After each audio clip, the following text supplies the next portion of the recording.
once you press it, the red light means it's a go. Okay.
Yep. No problem.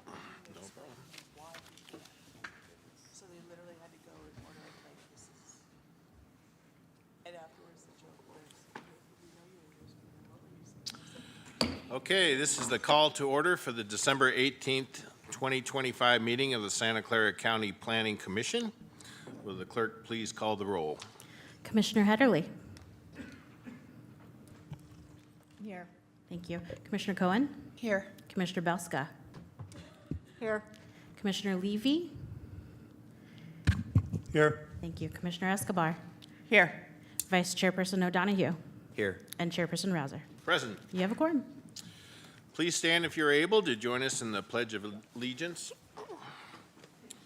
I pledge allegiance to the flag of the United States of America, and to the republic for which it stands, one nation, under God, indivisible, with liberty and justice for all.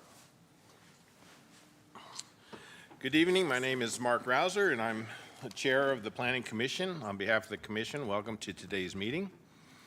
At this time, please turn off or mute all electronic devices, including cell phones that may interrupt the meeting.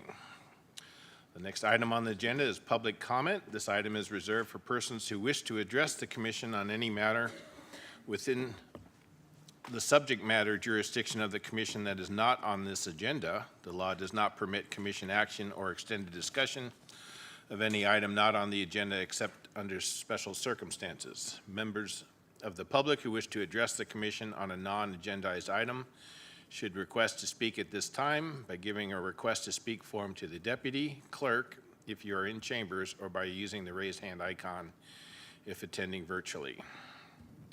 We have no request in chambers, and 1 moment for the Zoom room. We have no request to speak. All right. The next item on the agenda is approval of the consent calendar and changes to the Commission agenda. Do we have any requests for changes or comments about the consent calendar? Any members of the public want to speak on this? We have no request to speak. All right. Do we have a motion? Commissioner Belska. Motion to approve the consent calendar? Second. We have a motion by Commissioner Belska and a second by Commissioner Escobar to approve the consent calendar. If we could take a roll call vote. Commissioner Hederle. I'll abstain, as I was absent last month. Commissioner Cohen. Yes. Commissioner Belska. Yes. Commissioner Levy. Aye. Commissioner Escobar. Yes. Vice Chairperson O'Donohue. Yes. And Chairperson Rouser. I approve. Thank you. The motion carries. The next item is number 5, continued from September 26, 2024. Item number 6 at that point, public hearing to consider an appeal of the November 5th, 2021 decision of the zoning administrator to deny a concurrent land use application consisting of design review and grading approval. The specific grounds for appeal are that the location, retaining walls, roof forms, and height of the proposed residence are designed to mitigate negative visual impacts consistent with the general plan, zoning ordinance, and applicable guidelines. The appellant applicant, Cove Britton, the owner of the Waters Family Trust, property address location 0 Peacock Court, Cupertino, assessor's parcel number 351-42-004, zoning HS-DL, supervisorial district 5, file number PLN 20-124-APL2, and ID 127069. And we can either deny the appeal and uphold the decision of the zoning administrator to deny the concurrent land use application for design review and grading approval. California Environmental Quality Act, CEQA, not applicable pursuant to Public Resources Code Section 21080, subsection B5, and Section 15270 of the CEQA guidelines, or grant the appeal, rescind the decision of the zoning administrator to deny the concurrent land use application for design review and grading approval, approve the concurrent land use application pursuant to conditions of approval, and accept a categorical exemption pursuant to Section 15303, Class 3A of the CEQA guidelines. Do we have a report from staff on this? Through the chair, Lisa Mikhail. From planning, we have with us this evening Senior Planner Charu Alawalia. We have Assistant County Counsel Elizabeth Pianka, and we also have Darius Higigi and Darren Lee from DEH to assist the commission with any questions they may have. Again, this is an item that was continued from September 2024. For that reason, staff will go over a few of the details for the benefit of the commissioners who were not here at that time. Thank you. So good evening, Planning Commissioners. I am Charu Aluwalia, Senior Planner. The item before you, as discussed or as introduced, is an appeal of a design review and grading approval for a single-family residence and detached ADU. This item was continued by Planning Commission on September 26, 2024. A notice for this hearing was mailed to properties within the 300 feet radius on December 3rd, 2025, and published in the San Jose Post Records on December 5th, 2025.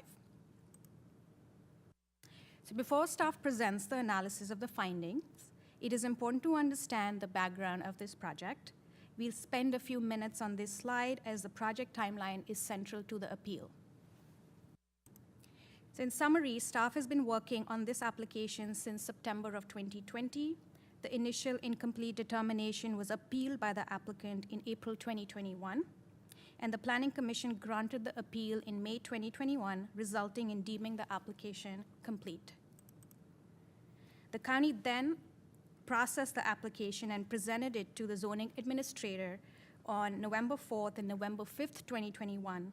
The zoning administrator denied the project, and the applicant appealed that decision. This is the appeal before you today. The PC first heard the appeal on February 24, 2022, followed by 2 additional hearings on April 25, 2024, and September 26, 2024, each resulting in a continuance to a date uncertain. At the last hearing in September 2024, the Commission directed the applicant to provide proof of water system compliance and recommended the applicant respond to the unresolved design issues. More than a year later, the applicant has not submitted documentation to county staff that was directed by the Planning Commission to be submitted. On December 1st, 2025, planning staff notified project applicant, Mr. Britton, of the continued appeal hearing scheduled for today, which is December 18, 2025. The direction provided by Planning Commission and unresolved items discussed at the September 2024 hearing remain outstanding and have not been addressed by the applicant. These unresolved items are summarized on this slide and include water supply compliance and other design issues. As a reminder, at the September hearing, the Commission received input from Environmental Health regarding concerns with the capacity of the existing state small water system to serve the proposed development, which includes a single-family residence and an ADU. At this point, I'd like to hand it over to Ms. Mikhail to provide a brief statement regarding water compliance. Thank you, Lisa Mikhail. Just for a bit of background again to remind the Commission, back in May of 2021, the Commission deemed the application complete for processing. Typically, water is one of the checklist items that is provided through our review of a new application that comes in. So while water is a concern in general for this project, it's not, the checklist items are no longer in play. That being said, if it's at the pleasure of the Commission, if they so choose to approve the project, and if they do, staff did provide a set of conditions of approval to assist the Commission if they decide they wish to approve the project. There are a set of amended conditions that have been posted, and they're also in front of you this evening. Thank you. Back to Ms. Alawalia. So continuing, the Commission in 2024 also encouraged the applicant to submit the requested cross-sections, continue evaluating of tools regarding massing and visual bulk, and consider landscaping or screening measures to help address potential privacy concerns related to the building's form and scale. The commission had also at that time recommended the applicant coordinate with county staff within 30 days following the September hearing. Since that time, one meeting was held with environmental health staff to discuss options for water system compliance. However, no additional information has been submitted to demonstrate progress towards water clearance. For the design-related items, no revised materials, follow-up communication, or meeting requests had been received by planning staff, except 2 days prior to the hearing on December 16, 2025, applicants submitted the requested cross-section through the valley floor facing deck and a narrative document in support of their design, and this was provided to the Planning Commission. Staff's analysis in the following slides is in response to the original appeal submitted in 2021 and is based on materials formally submitted to the department on July 3rd and September 16, 2024, and the materials submitted to Planning Commission on December 16, 2025. So as it's been a year since the last hearing, I will begin with a brief overview of the project background. The project site highlighted in red is located in unincorporated county 2 miles west of the city of Cupertino, adjacent to Stevens Creek Quarry and near Stevens Creek Reservoir. The community where the subject property is located was created by a 12-lot subdivision within the Hillside Design Review District, or the HSD1 district. The eastern side of the community, which includes the subject parcel, is exposed to the valley floor. The neighborhood is accessed from Peacock Court, a county-maintained road. The residence, which is illustrated by the orange ellipse, is to be located on the eastern edge of the plateau that is closer to the valley floor. The proposed project includes a 9,200 square foot single-family residence and attached garages, a detached ADU and an indoor basketball court, a swimming pool, 6 retaining walls, and a septic system. Grading quantities consist of 614 cubic yards of cut and 767 cubic yards of fill, with a maximum depth of 11 feet. Since the last set of design revisions, grading fill from the backyard, which is shown as the yellow highlighted dashed line, was removed, and instead a 3,000 square foot concrete deck attached to the primary residence was proposed. So taking a closer look at the grading reduction, the previous proposal included approximately 700 cubic yards of grading fill with a maximum height of 12 feet to create a level development area. That fill has been removed. It is in its place, a 3,000 square foot attached concrete deck is proposed, and this is situated approximately 12 feet above natural grade at its highest point. So staff had requested a cross-section and elevation through this deck to better understand design, which was provided on December 16, 2025. So while the grading has been reduced, staff's analysis remains that the revised design still places the deck above the natural grade and does not follow the site's existing contour along that portion of the site. What you see on this slide is the cross-section that the applicant provided to the Planning Commission at the bottom of the slide. This is through the brown line that one sees, the cross-section line. It's cutting through the backyard attached concrete deck, and this is of a size of 3,000 square feet.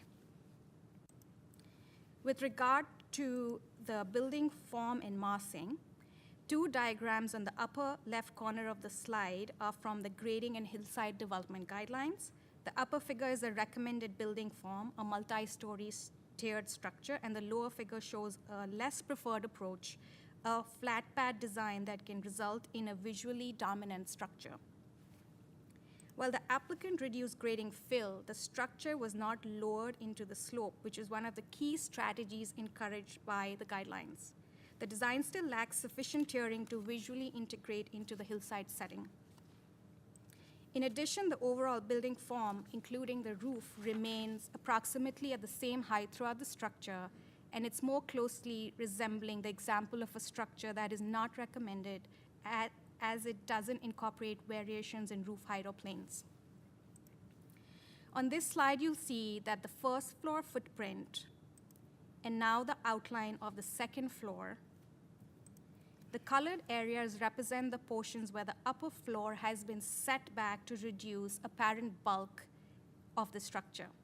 But overall, what this exhibit illustrates is that the building mass has not been broken up, as the upper floor hasn't been sufficiently stepped back from the lower floor. Further, although the objective development standards for height and wall length have been met, the discretionary form and massing findings still cannot be met, and staff has concerns about the bulk of the building. For this project, story poles were installed pursuant to the design review Tier 2 requirements and Planning Commission direction of April 25, 2024. So as a result of this story pole installation, staff and Planning Commission had received 6 public comments. These were received in person at the last hearing. And the properties from where we had neighbors come in to provide public comments are identified in the yellow stars. Circling back to the water compliance issue, which was an area of concern also relayed by Planning Commission in September 2024, the applicant has not demonstrated, even with their most recent communication to the Planning Commission, that the existing water system can provide service to the proposed development as a small water system. While Peacock Court Mutual Water Company submitted a will-serve letter on September 18, 2024, this will-serve letter is not sufficient because the existing small water system will need to be referred to the state to transition to a new public water system under the purview of the state's Division of Drinking Water. With this development, the number of people that will be served by the existing state small water will exceed the thresholds for the state small water system, thereby triggering a requirement to be referred to the state for a new public water system. As Ms. Mikhail had mentioned earlier, if the Planning Commission does desire to approve the project, staff has provided conditions for consideration. Please note that the amended conditions have also been posted and are available for your review this evening. To bring this full circle to the original appeal, grounds of the appeal are noted on this slide. The appellant identified 2 main grounds for appeal due to staff's actions and 7 grounds for appeal on the project's compliance with the required findings.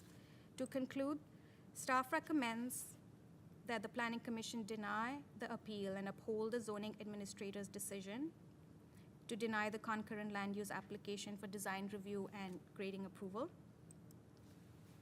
If alternatively, the Commission is of the opinion that the proposed residence is designed to mitigate negative visual impacts, is consistent with general plan, zoning ordinance, and applicable guidelines, and all findings can be made, a CEQA analysis and preliminary set of conditions are provided in the staff report to assist the Commission, and this is in attachment C of the items packet. So with this, I will conclude my presentation, and we are here to answer any questions. Thank you. Thank you for that excellent report. Can you just do a little bit of a deeper dive into attachment C and what the changes are? Yes, so attachment C is an alternative packet. It is, if the Planning Commission were to approve the project, we have conducted CEQA analysis and the project is exempt, is categorically exempt from CEQA. So we have been able to provide that as the first part of attachment C. Second part of attachment C are the conditions of approval provided by our SMEs, including planning, land development engineering, fire marshal's office, environmental health, roads and airports, a county geologist. So we have that full set of conditions, and there were amended conditions provided to the Commission this evening. This is specifically condition 42, coming from environmental health, which we can discuss as at the pleasure of the Commission. And the last section of attachment C is a set of policies and findings that relate to this project. And if the Commission were to approve the project, we would recommend that one would use this tabulated policies and findings matrix to make that assessment. Yeah. Through the chair, Lisa McCall, just for clarification, what you have before you is just one component of the full attachment C that Ms. Alawalia explained. This is just the set of amended conditions before you. Online is still the remainder of attachment C. Can we get a physical copy of that? The full attachment C Well, we have this, so just the two little portions that are, that are not part of it? Yeah. Yes, we can do that. okay. I'll have staff print that out right now. Because I was relying on this, not the online, and some of it's not on here. So can you just go through item 42 and the changes on that one? Yeah, through the chair, I would request our environmental health representative today to provide that discussion. Good evening, Darren with Environmental Health. Through the chair, so initially our first attempt at the conditions of approval, we basically sought option one that still remains is that we wanted, we provided options such that we were stating that the applicant can develop their own water well. And through that, they would still have the opportunity to come back to environmental health to get water clearance for that particular developed well, if they so choose to go that route.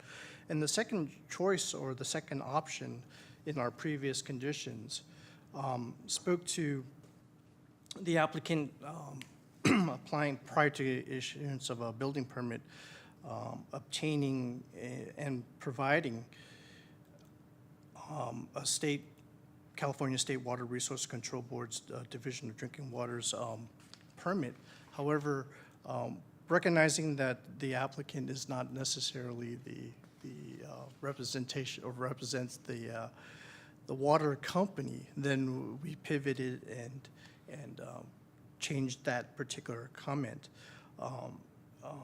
Recognizing also that the responsibility of the water company would have to be observed to get that particular permit, and which is represented in today's amended conditions of approval.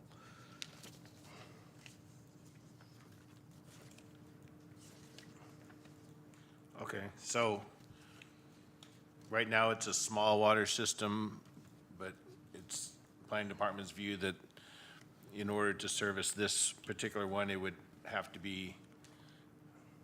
then have to become a public water system. And so this allows for that transition to happen. Right, recognizing at some point in time, whether it's today or future state, the community, at least that community through population count or connections, at some point in the future state, they would have to become a public water system. But at least at this point in time, we're acknowledging it or giving the opportunity for one to observe, to have that choice to either provide or drill their own well or remain on the system and pursue a public water system. If I may, through the chair. Sure. Darius Hakiki, would you explain further, please, from Environmental Health?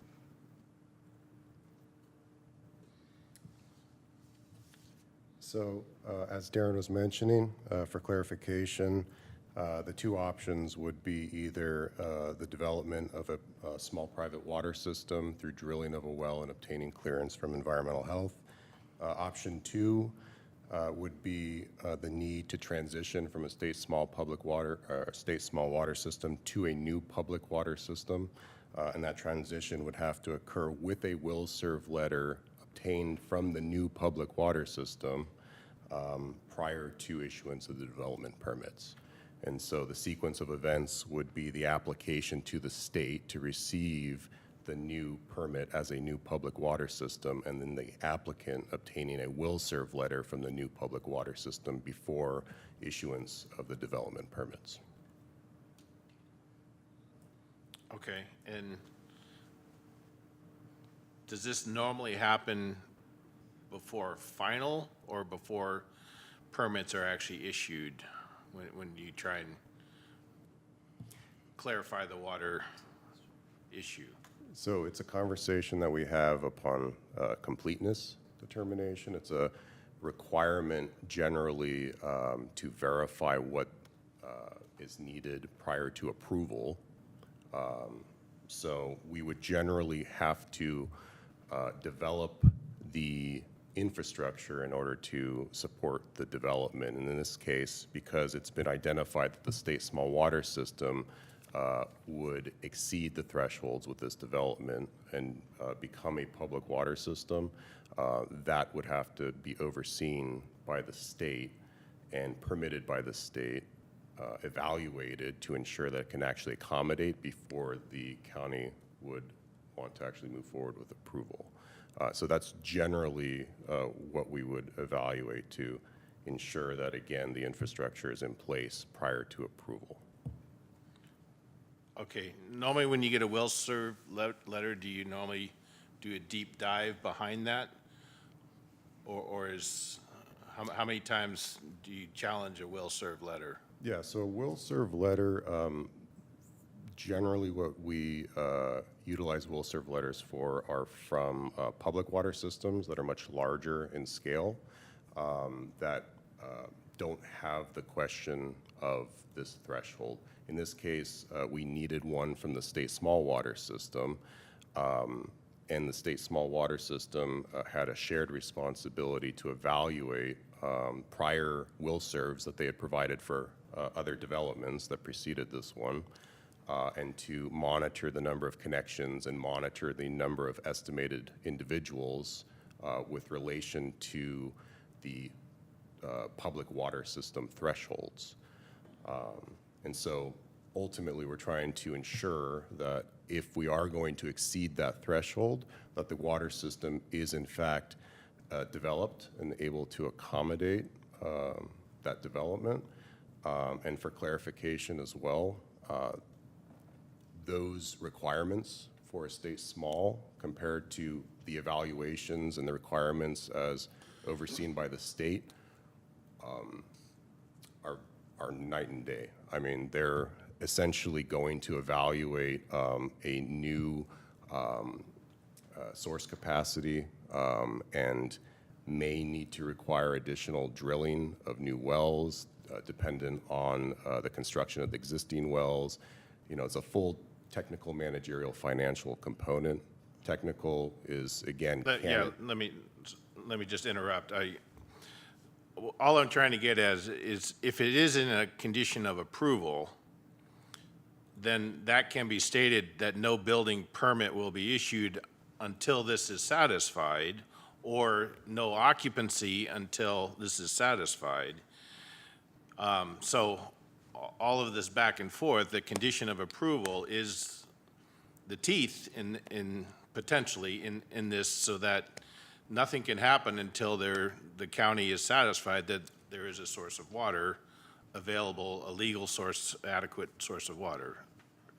So I'm just trying to get at, and you're pushing it back from completeness to approval to issuing of permits to occupancy, and I'm just trying to find out the completeness, that ship has sailed. So now we're at either approval or one of these other two. Does the planning department have a preference as to which of those two? Obviously, you want approval, but does it matter on occupancy versus issuing of permits? Through the chair, Lisa McKyle, the planning department doesn't necessarily have a preference at this stage. The recommendation to the commission was to deny the project based on the design. Again, because water is from the checklist and it's not part of the findings, it's at the pleasure of the commission if you so choose to approve the project. And we've provided conditions to assist the commission in that process if they so choose. Thanks. I just want to make sure that everyone is clear about what you're asking the department has a preference between, because I think your question is different than the question she just tried to answer. let me see if I can help clarify. Is your question about the condition of approval applying before a building permit is issued versus something else?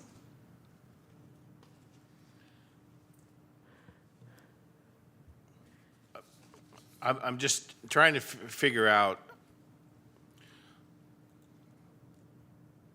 it's a bit of a convoluted issue right here because these people do not own the water company and control them. Right. And so, just like any other, they don't control the state agencies that regulate all this stuff. And so normally we put things in conditions of approval because there are things outside of their control that they have to do. And so what I'm just trying to figure out is, normally, is there a go, no-go? At some point, they can't get water, or they just keep drilling until they find it, or the state allows them through this process to approve of the larger system, where it's a public water source. And the applicant, in my mind, if I was the applicant, I wouldn't want to spend a whole bunch of money building something when I don't know that I can never get into it because of the water issue. On the other hand, if this is eventually going to happen, I want to build as soon as possible so that when that approval gets hit, then I can move right in. So I'm just trying to figure out if this project were to move forward, is there a way that we can put the teeth into it in a way that it makes it good for both the department and for the applicant who's just trying to build a house here? So we can move on, but I was just wondering if there was a preference in the timeline of when the water got approved. When is it? So I think maybe the question that we can ask of staff that will help with this is, normally is a water source required before a building permit is issued?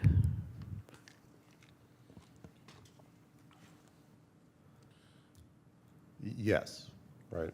So I think the question, though, was prior to approval, right? Or is it prior to building permit issuance? If they have to drill a well, do they have to do that before they get permit approval or before that they get occupancy? So, And just to be clear, when he's saying permit approval, I think he means building permit issuance. Permit He's not talking issuance. about approval tonight, Right. just to clarify. Yeah. so sorry, the well would have had to have been drilled. Verification of a water source will have to have been provided prior to building permit issuance, yes. Okay. We'll leave it at that. Any other questions? We got quite a few. I don't know who went first, so we'll just go down the line. Vice Chair O'Donohue? Yeah, could you pull up the slide where it shows the number of connections? Yeah, exactly. So if I understand that, thank you. If I understand this correctly, there should be no more than 14 connections, and it's showing 16, including their residents. And in the letters I was reading, there's several references to 13209 Peacock Court, and that says approved. So can you give us some background on that property and how they have approval already?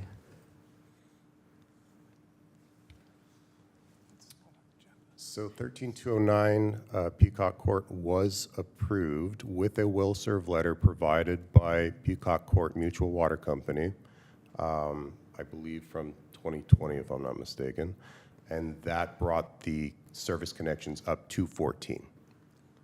So we received, subsequent to that, the will serve letter for the Waters property, which would then exceed and bring it to 16 connections.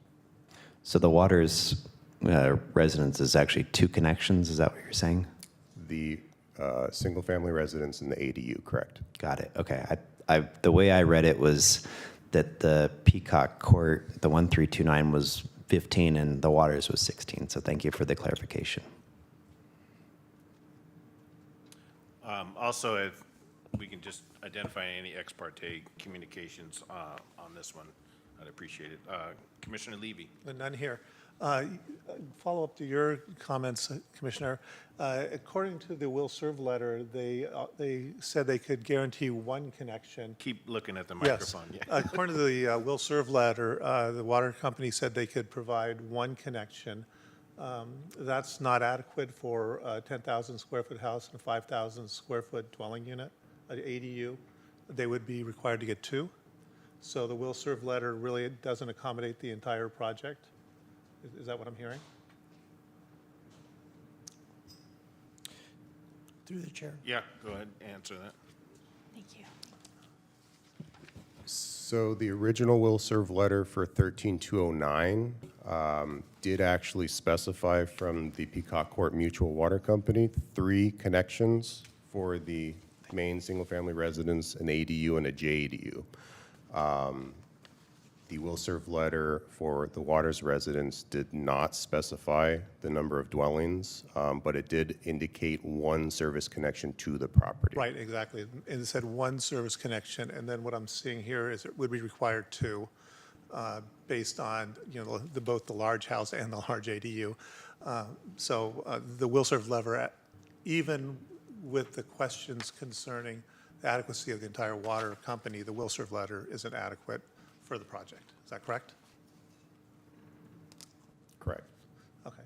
A second question I have is, Chair Rouser was asking about where in the process this should be considered, and I didn't get entire clarity on that. Although it was somewhat approved on the checklist, is it still in play with this approval in saying that as potentially a condition of denying the appeal that there's not adequate water at this point in time? Since it was discussed in the checklist, so I'm not sure if we're allowed to do that now. Through the chair, the checklist, it was provided as a checklist item and an incomplete item originally. The Planning Commission determined the application complete. There is not currently a finding requiring proof of water. So in terms of the design review and grading findings, that's not required, but it is typically required for a residential project through the completeness review. So we've captured it as a condition instead. All right, well, thank you, because I think that was our primary concern with the original deferral, or the most recent deferral, was the water, and so that really wasn't on the table because of it was already taken care of in the checklist. Okay, thank you. Commissioner Hederly, is that your, okay. Thank you.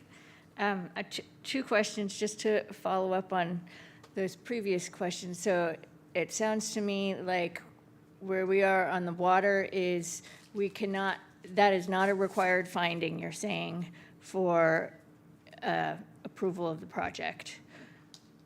So the only mechanism to make sure that happens is to include it as a condition of approval if we were to grant the appeal. Is that correct? It's at the pleasure of the commission. If you so choose to include it as a condition, staff has provided those conditions for the commission, if you so choose. Okay. My next question is just to make sure I understand how the different mechanisms work. You have the two options, two ways to go, but really the applicant doesn't have any control over the option that would transition to a public service system, right? So the only option that they have any control over is the well option. Is that correct? Through the chair, that is correct. So if they were basically saying if we include those conditions of approval, we're saying that the only way that current supplier is ineligible to provide water to your project unless they get this other designation. Therefore, if you want to move forward, you have to build a well. Is that That's correct. Option 2, the reasoning for option 2 is the likeliness that this will be needing to become a public water system under the state. That will likely require approval through everybody that goes through that water mutual. And this provides that option to provide a will serve as an alternative so that we're not cornered into that first option only. So All right. that's why it's an or option. Got it. So surely this has happened many times before with small water service systems where, you get will serve approved for house 1, 2, 3, 4, 5, and then by the time you get to house 6, you're at the limit. Then is it always, all the burden then lands on that 6th applicant then they're just the first one who can't use that service? Through the chair, I'm going to defer to Department of Environmental Health, Darius Hagigi. So historically, we actually haven't had too many state small water systems that have developments that then require the exceedance of service connections. Oftentimes, ones that are just up to the threshold will rely on the development of a separate small private water system through drilling of a well to accommodate, this additional ADU or something that's being proposed. What we have seen in further evaluation over the last couple years is even with not exceeding the service connections, we've found several state small water systems that were exceeding the residences and the number of people. And the ones that were found to exceed the threshold for a public water system were referred to the state to transition to a public water system. What we're finding is that many of them are having challenges with compliance to transition to public water systems, but the state is working with them to develop public water systems, and those that are not complying are moving towards some form of enforcement timeline in order to bring them up and transition to a public water system, again, because they're found to exceed that threshold. Thank you. Commissioner Belska, do you have your light on? Yes. Is this the first time that the commission is seeing the conditions of approval? Because I don't recall this in our packet in the September 24 meeting.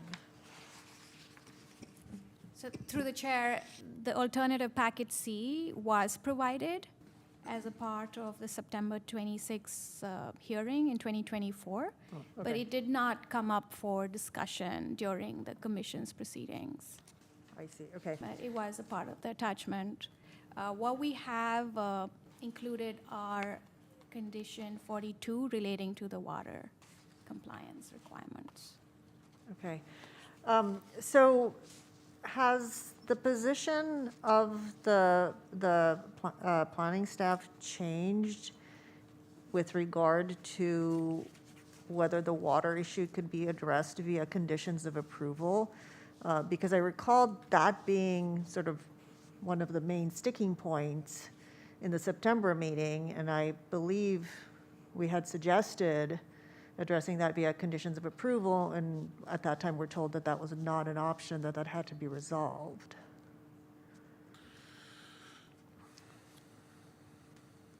Through the chair, you're correct that at the previous hearing, there were concerns about water.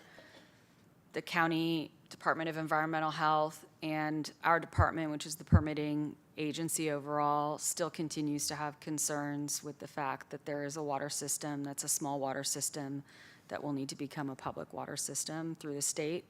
So while there is a concern in terms of processing this particular application that was deemed complete through the Planning Commission, there's not a finding that we can deny the project on that basis. Staff still has the concerns about the design of the project, generally speaking, However, again, it is up to the pleasure of the commission how you so choose. Today, staff had responded to the commission's direction and recommendation at the last hearing.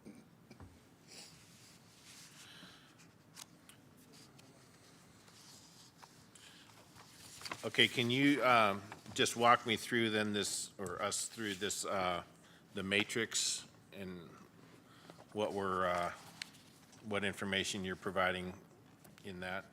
Yes, so just for context, this is the attachment C. This is third section of attachment C, policies and findings matrix. So this particular project and application type, which is design review and grading approval in the Hillside zoning district, is subject to certain general plan policies, which are the first section of the policies matrix. We have design review findings noted, zoning ordinance design review standards, design review guidelines, the grading findings, and then ending with the Hillside Development Guidelines. So this is the context that staff had analyzed the project against. Got it, okay. If there are no other questions for staff, I'll open up the public hearing. And we'll start with the appellant, 10 minutes. Then we'll open it up to the general public and then give 10 minutes for rebuttal if needed. Oh, apologies to the chair. I do have speaker cards for Mr. Cove Britton, Jeff Waters, and joining on us online is Mr. John Flynn. I do see your mic open, Mr. Flynn. Do you want to go ahead and test that? Yes, it is. Thank you. Perfect. We can hear you loud and clear. Okay, thank you. Please proceed. Good evening. Thank you for all the great questions the planning commissioners are making and comments, and staff for that matter. First, respectfully, I want to note that this is an appeal. Staff are advisory in status. There's limited time that we are given. We have extensive information regarding the water meter matter. I'm going to minimize my comments about that and leave that to the attorney. But I want to say from the outset, we have a will serve letter. It was submitted significantly prior to the last hearing. Environmental Health brought the hearing issue at the very last moment. People need to rely on will serve letters. Respectfully, this is not the right venue for EH to challenge the will serve letter. There's a separate process for that, and there's an appeal process for that. And this is a county-wide issue, not just this project. This is not the right venue because the water company should be in a enforcement action for giving us a will serve letter if it was inappropriate, not our client dealing with it. And respectfully to Commissioner Levy, under state law, ADUs only require one connection. State water services do consider them as two, but there are 14 sites here, each having water meters. Each can serve an ADU in a main house under state law, but will it be considered a separate connection? Well, that's an issue that the state is dealing with, and that's for going through that enforcement action, not here. But we would get rid of the ADU in a second. Not a blink if that was an issue. But I have to say, the size of the house is irrelevant. We have a connection, it's not relevant, but I don't think this is a venue. Again, I'm gonna I didn't want to spend much time on this, but this is not the right venue, respectfully. So please, can we go to the first slide? Okay, one of the critical things that's occurred on this project, first slide, please. I want to say also staff is really helpful. I don't know how to do Zoom share, I should learn, so they're doing this for me. This policy up here, I can laser point to it, but policy RGD-35 says that it shall be taken into consideration, when a building is hard to see from the valley floor. We've proven that's the case. Actually, what you see most is the house behind us and to the left. But even that is hard to be discernible. There's repeated every single portion of county documents that if it's hard to see from the valley floor, you have to take it into account. Staff has not.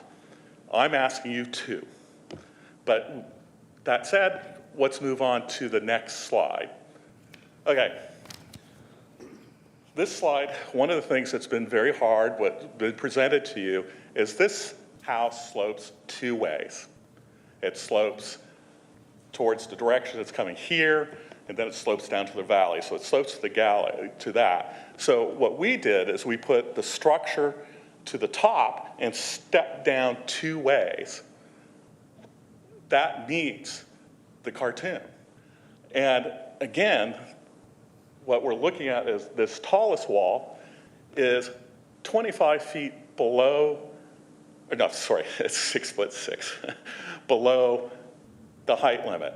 So by objective standards, we have met the height limit, or well below the height limit by objective standards. And then this wall faces Loma Prieta, not the valley floor.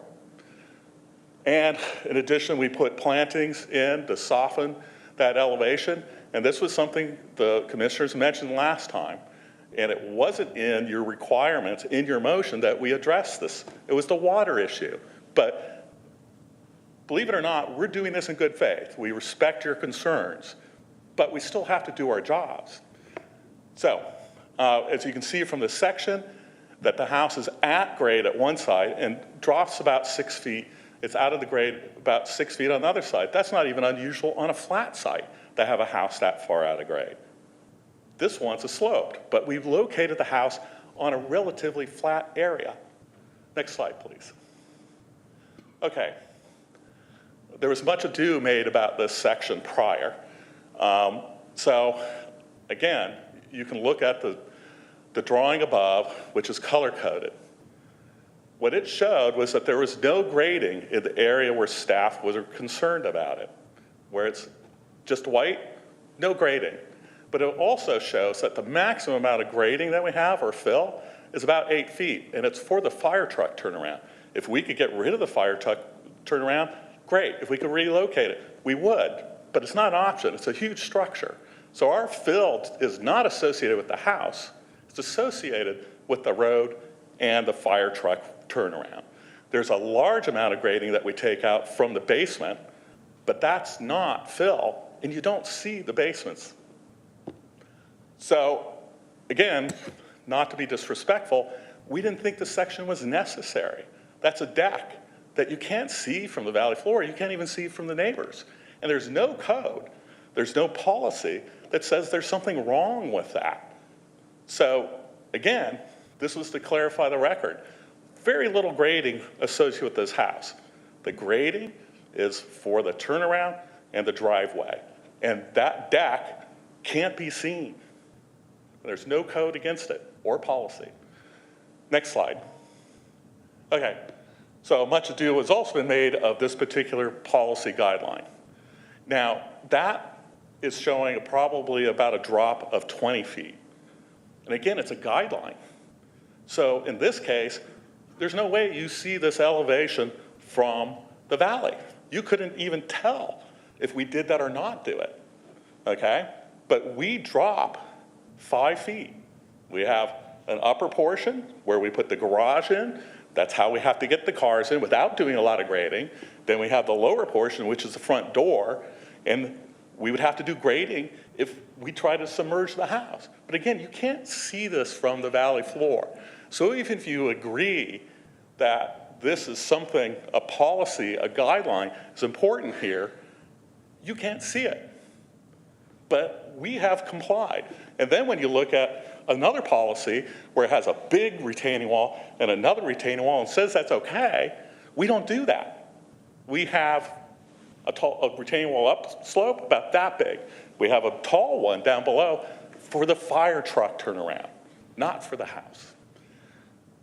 And that can be seen simply from that section. But again, remember, the area that staff is making that's all one level, well, that follows the guidelines because at that point, the contours wrap around. It's level there because there's 2 ways we're stepping down. So I also think this photo Melissa, it gives you an idea that in real life, we're really making a lot of effort to not hit the extremes. The upper portion could be 10 feet taller. Most of the house is well below the height limit. Okay. Thank you. Next slide.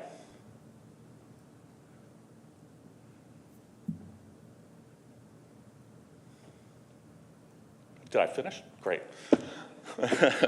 So I'm going to reserve my time, or if Mr. Flynn wishes to speak, do so, but I would like to reserve this time for rebuttal. My understanding is I get 10 minutes plus this time. If the commission doesn't mind, could we go back to slide 12, please, in the staff presentation?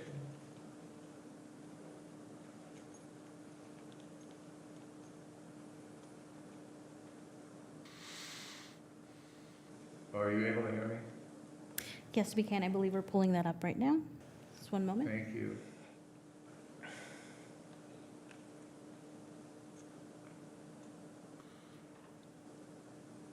Okay, looking at the same table we all looked at a few minutes ago, on slide 12, in that upper right-hand corner, we have a number 16. I believe the Commissioner Levy was told by one of the members of the staff just a few minutes ago that there were going to be 2 connections required for the Waters residence, and yet the DEH memo of September 26, 2024 appears to refer only to 1. That's an important discrepancy and needs to be clarified. Second, I want to make it clear also that the DEH report of 2024 relies on the maximum number population that is assumed under Title 22, Section 64.412. It's an assumption. It's not an established fact. Finally, the last point that I want to make, and I think this is critical, it's been conceded by staff that no finding having to do with water source is required for approval. If a finding is not required, then how can you legally require a related, similar condition of approval? You can't do it. The only way to handle this, the right way to do it, I think, is what was instituted a while ago by Department of Environmental Health itself. The project should be approved, no finding and no condition of approval. And the planning Pardon the interruption, commission- Mr. Flynn, but the 10-minute allotted time has. Well, go ahead concluded. and just wrap up the point you're trying to Okay, make there. thank you. That if there is something that needs to be changed about water service, that is a new state system, then that should be the subject of some kind of enforcement action brought by DEH against Peacock Mutual. There should be no finding and no condition required for approval of this project. Okay, thank you. Do we have any other speakers in-house or? We do. We currently have 4 speakers in chambers and 1 moment for the Zoom room. Looks like a total of 4 in chambers. Okay, so we'll go with 2 minutes apiece. Perfect. Our speakers are Joe and Maggie Pecoraro, Kathleen Whitmer, Stephen Keller, and Dennis Brown. If you can make your way to the podium and just stand in the line. Thank you.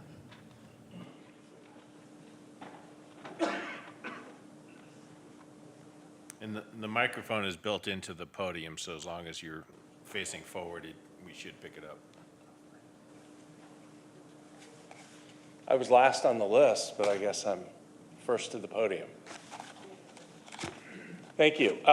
Very quickly, I'll just raise 3 issues. With respect to the water thing, first of all, I live at 13212 Peacock Court, so I'm right next door. With respect to the water, one of the things that staff had suggested potentially to solve the water source problem was to drill a private well. I may be mistaken, but I don't believe that the property owners have the riparian rights to the water that sits on their property. It belongs to the Peacock Court Municipal Water Company, I'm almost positive. So that doesn't really work because they don't own the water there. And I'm very concerned about the water. We all are. I would really like them to be able to build something on this lot. But what they're trying to build has essentially every neighbor against it, even though we would like to see them do it, because that gets to the design issue. And the design issue is, I was actually dumbfounded when I came here, because I was here at the last hearing, and the commission was clear that they wanted them to do certain things before the next commission hearing, meet with staff, follow up some of these other specific items. And then when I saw the senior planners list of what they had been asked to do and what they had done, the reality was they've done nothing, absolutely nothing. They completely disregarded all of the advice and guidance they were given to try and help them move this project forward. I was astounded by that. I also, again, I think the height and size of this project is really significant. What most of the neighbors really complain about or are concerned about is the height. It's the same thing that was identified by staff, the way the building sits on the lot and the roof line is so high. The only, if I could have just 10 more seconds, the only other thing is, I want to say water is also really important. We can say, oh, you know, some technicality, can we look at it? I heard from the deputy director that it is within your purview to consider this water issue, and it's, you know, we have only to look at what happened in Pacific Palisades to see what happens. We are in a high fire area up there. We got to make sure that it's not just drinking water. Okay, thank you. Serving it. Thank you. Right. Thank you. And through the chair, we did have 2 additional hands raised through Zoom and 1 additional comment card. Would you like to? Great, perfect. Please proceed. Good evening, commissioners. Thank you so much for letting me talk. My name is Kathleen Whitmer, and I'm a resident of Santa Clara County. And our family have been friends, close friends for the Waters for many years. And we have followed this project for a long time, since our sons have been in 7th grade, and now they're freshmen in college. My husband, who's a vice president in NVIDIA, and myself, a project manager, have substantial experience with residential construction. We recently completed a multi-year, multi-million dollar project of our own. And what stands out to us here is not the complexity of the Waters project, but how unusual it is for new requirements to be introduced years into an active application. What concerns me in this case is not water safety, but process and fairness. The Waters had a valid water permit, a well-served letter, and an existing water connection on their lot. Their project had been moving through planning when, just 1 week before a hearing, they were asked to reprove water availability. That kind of late request matters. I would have probably just cried, got in a fetal position, and just called it a day. It sends a troubling message to applicants that permits already issued may not actually be reliable. The current water issue appears to be a bureaucratic matter between the county and the water company. If there is a compliance concern, that should be addressed directly with the water system, rather imposed retroactively on an applicant who relied in good faith on approvals already granted. The order of operation matters. Permits will serve letters are meant to be relied upon. If they can be set aside after years of process, it undermines confidence in the entire system. I urge you to recognize this project as proceeded in good faith, in reliance to county approvals, and to honor their reliance. Thank you for your time. Thank you.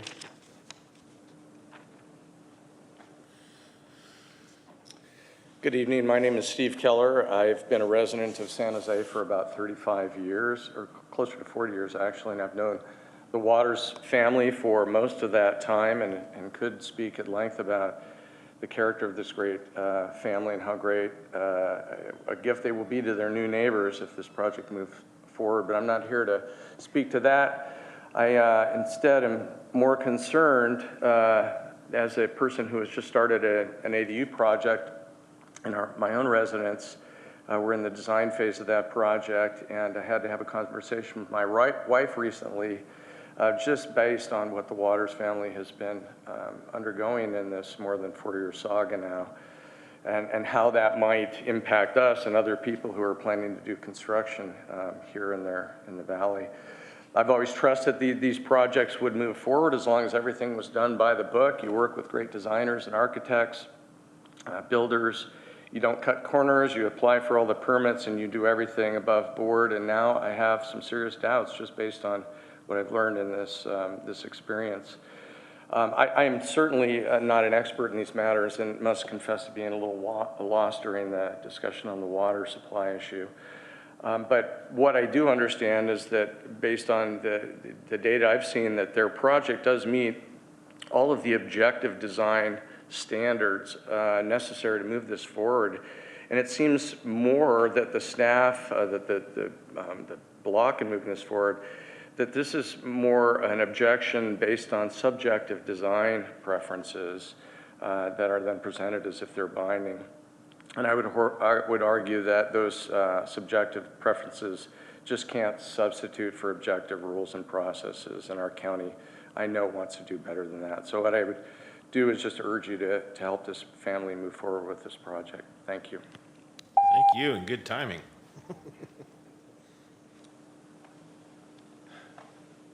Hello, Commissioners. Bernie Vogel. I'm been a resident of the county for 65 years. I'm an attorney 40 years.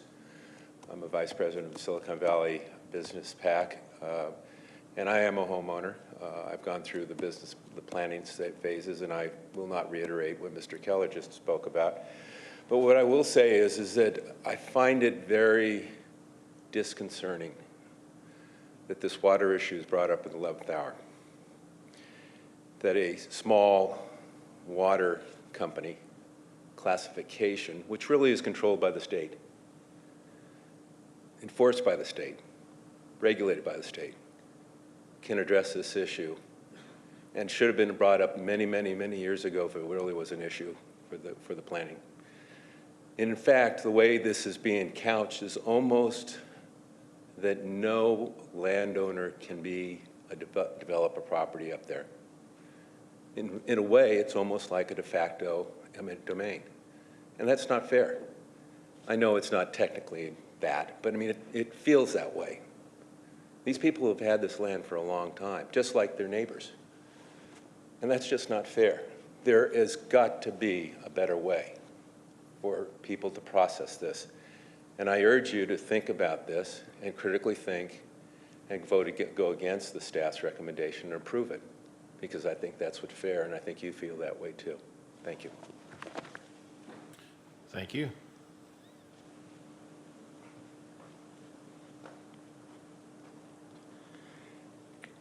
Good evening. Thanks for the opportunity to be here tonight.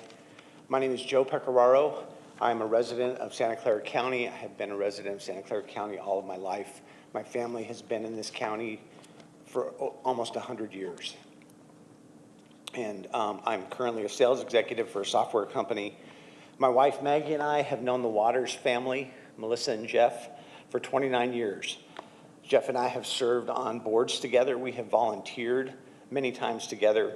We've played countless hours of basketball together, golf together, and have countless cups of coffee talking about kids, families, our wonderful wives, and how lucky we are to be married to them, as well as work. I know Jeff and Melissa, but Jeff to be an incredible friend, a wonderful father, a great husband, a great son, a great brother, and I know he will be a great neighbor. They are of the highest level of integrity, thoughtfulness, compassion, and fairness. These are people that you can work with. As far as the current situation, I feel bad for them that they've had to go through all of this and had their hard work that they've earned, this dream that they've earned, be put on hold. Now, my understanding is that the county knew when they sold the property that a house was going to be built on it, and if it's within the guidelines, I'm perplexed as to why it's taken so long and why we're at this point. Furthermore, as a taxpayer, I'm a little surprised at the time that's passed. In this valley, Santa Clara County, the home of Silicon Valley, I would expect that the government would act like the valley does, which is in this tremendous spirit of investment, of innovation, a can-do attitude, and I hope that the commission and the Department of Planning tonight will find a reason to get this project done rather than a reason not to have it get done. So on behalf of the Waters, I would urge you to vote for this to go through, and I thank you for your time tonight. Thank you. That concludes our speakers in chambers. We'll move to our Zoom room. Helen, you will have 2 minutes to speak. Your mic is unmuted.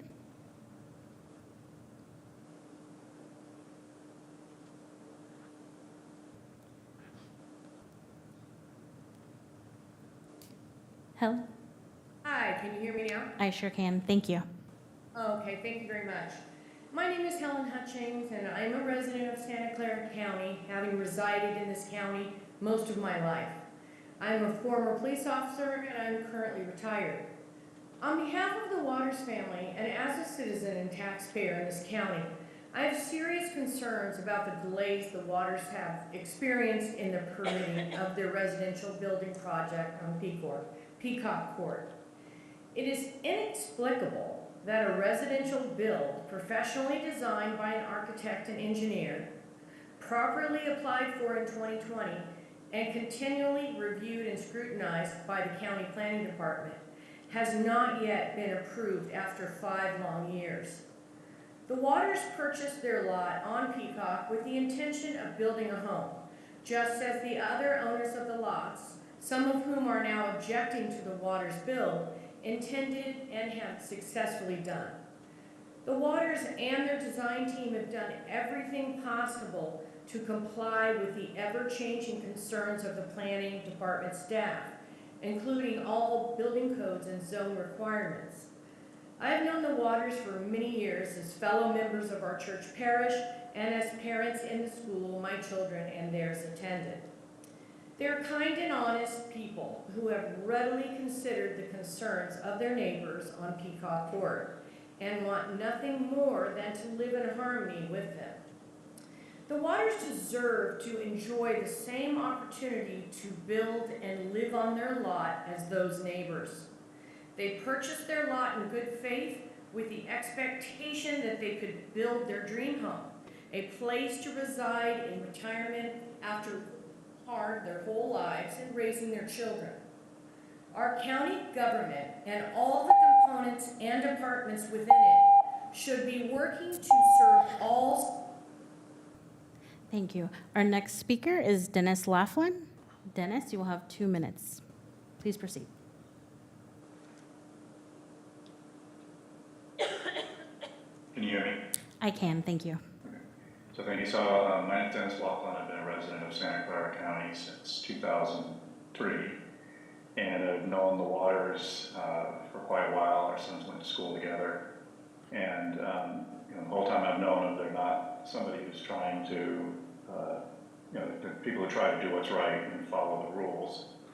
And I agree with the other speakers that it is surprising that having hired the architects, that they kind of met what is required by the objective requirements. And it is surprising that a lot of what is getting it's being denied by some of the subjective guidelines that, at least from my perspective, don't appear to be requirements, and that they have done some effort to try and work with the staff to do that, and agreeing with everybody else that it's surprising that it takes this long for them to build their retirement dream home when they have met the requirements, and I would recommend that the commission approve the permit. Thank you. And that concludes public comment. Okay, we can go ahead and open it up for a rebuttal.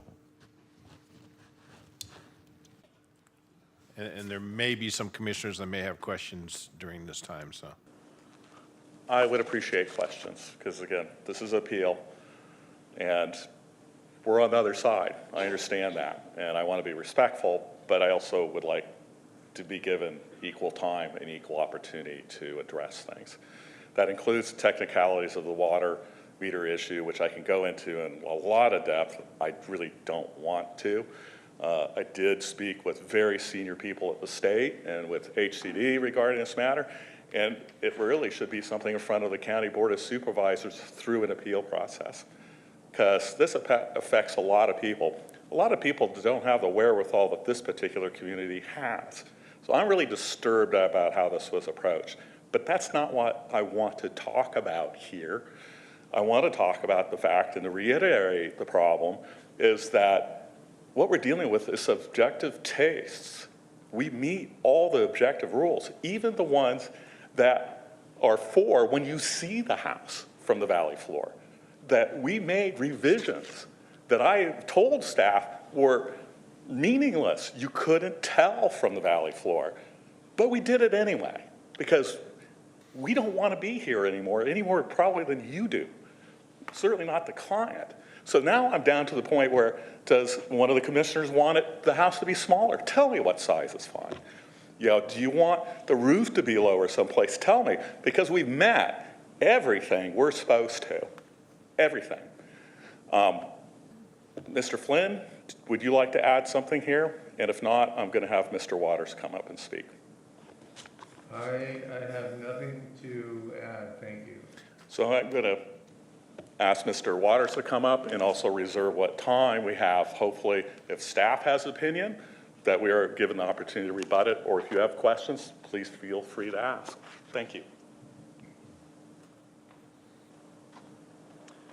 All right, thank you. And on behalf of my wife, Melissa, I want to thank all of you and appreciate your time in trying to help us solve this challenge that we have in front of us. You know, we've been members of this county for 37 years. We've been property owners and property taxpayers for 36 years. As you've heard from people that know us, we very much are play by the rules kind of people. We do hold ourselves to a very high standard when it comes to that. And when we set into this process to build a house that would take us for the rest of our lives here in this county, we hired a great architect, we hired great engineers, we put the money in that's required to get that done so that we knew we had people that would work within all of the rules and regulations and processes that should be there to create a great environment and great structures for us as a county. And, you know, I guess more than anything, I would just say that we're truly not looking for any special treatment. We really are just looking for a good objective look at what's been presented, an objective look at what the rules are that are in place, and you know, by all means, if there's something that we're violating or not getting at, that we just have a chance to get it solved. But again, I really want to thank you, and I want to thank as well all of the people that came to speak on our behalf, as well as hopefully our future neighbor. Thank you.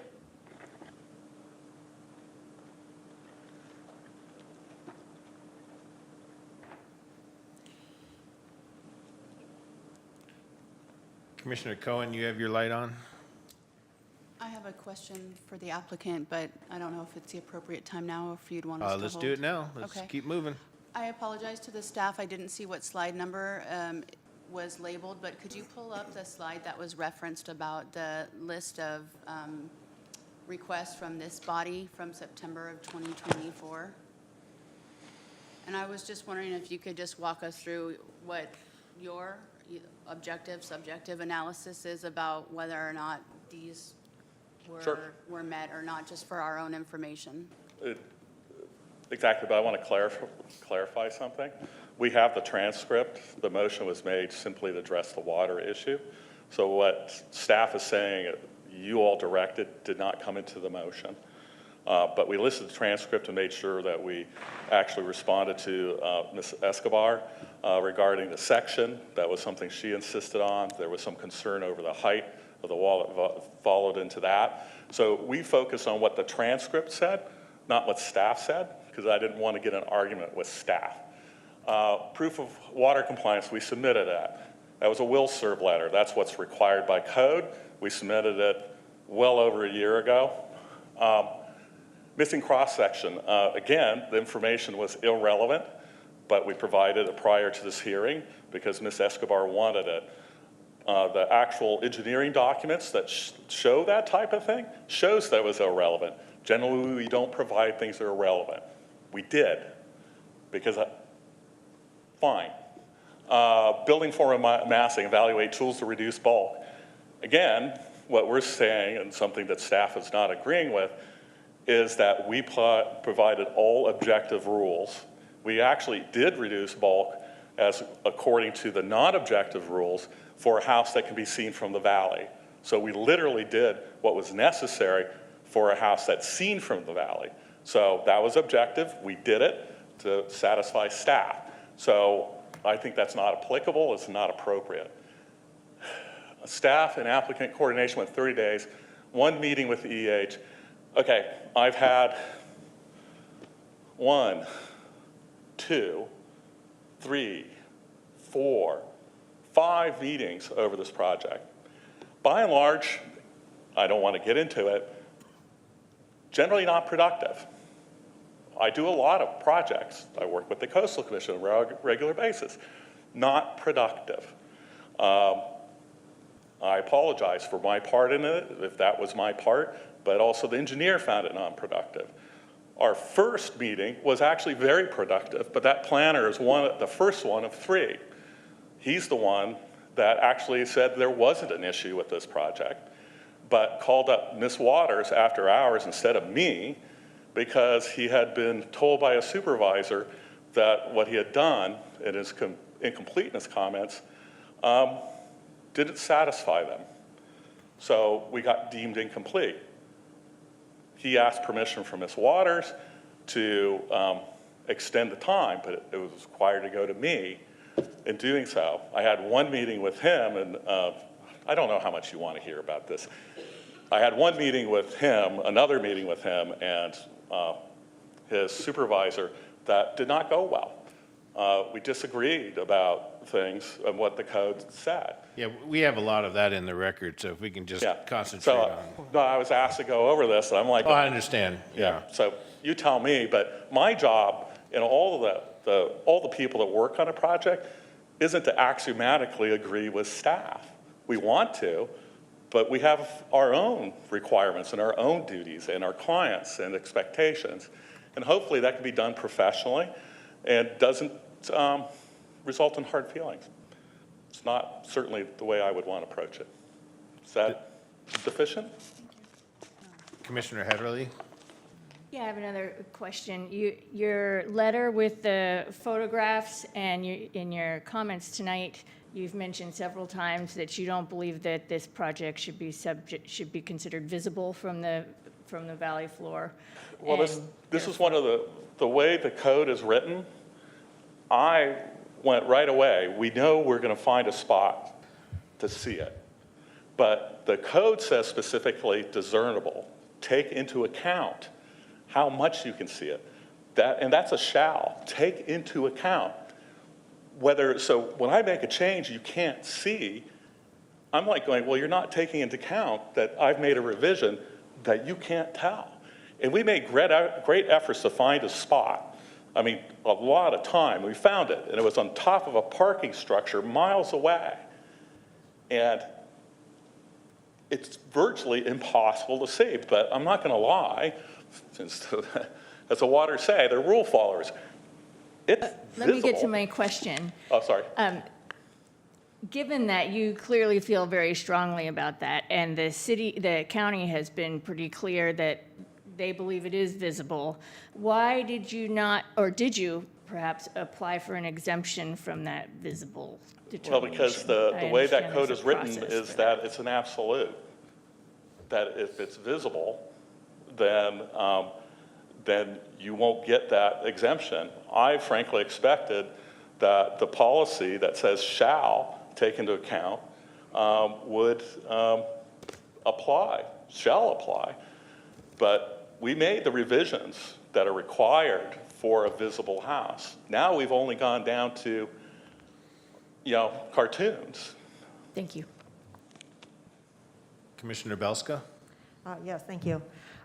So 15 months ago at this planning commission, the appeal was almost denied. And several of us went out on a limb to make sure that it wasn't denied and that instead you'd be granted additional time to resolve all open issues. What exactly has been happening in the last 15 months? Why are we here 15 months later? Well, it took a great deal of time to research the water issue. We talked with the state quite a bit, talked with attorneys quite a bit. We actually talked to possibly hiring a private detective to be able to tell how many people live at the house, in the other houses, not as in a mean way, but going, well, is this an issue? And abandon that course.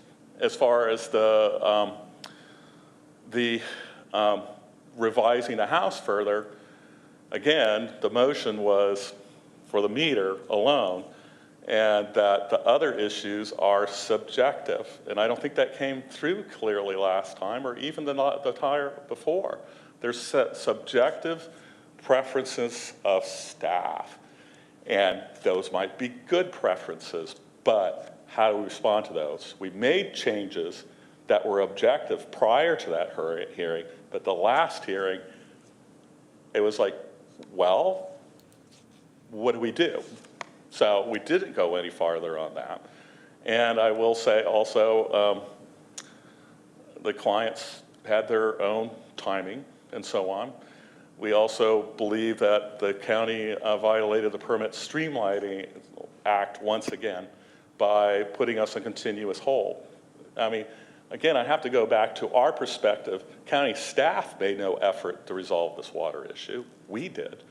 And then we found out it wasn't really our place.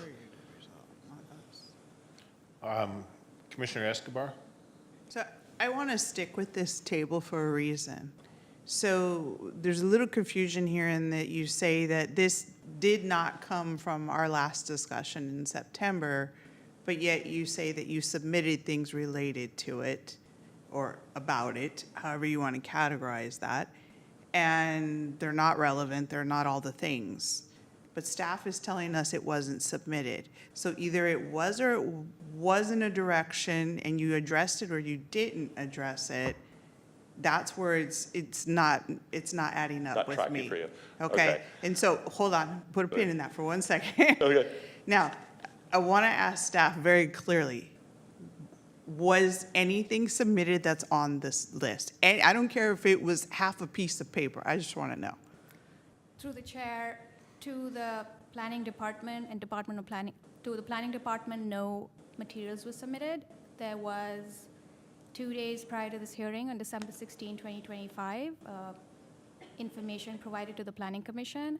The only item which I have identified on the table that was acted upon was the staff and applicant coordination. This is with environmental health. There was a meeting that took place on October 17th, 2024, within the 30-day period after the appeal hearing from September 2024.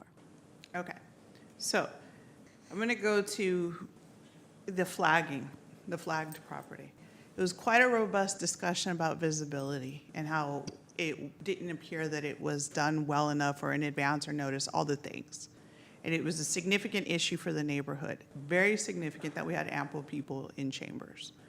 So I'm just going to stick with that one and say that in knowing how robust that conversation was in the dialogue in this room, how can you say that you didn't get direction that we're asking about these things? I mean, there's a lot of back and forth of this way, that way, but at the end of the day, it's not even about that I want to revisit the discussion. I was sitting right here and I do remember this whole thing very well.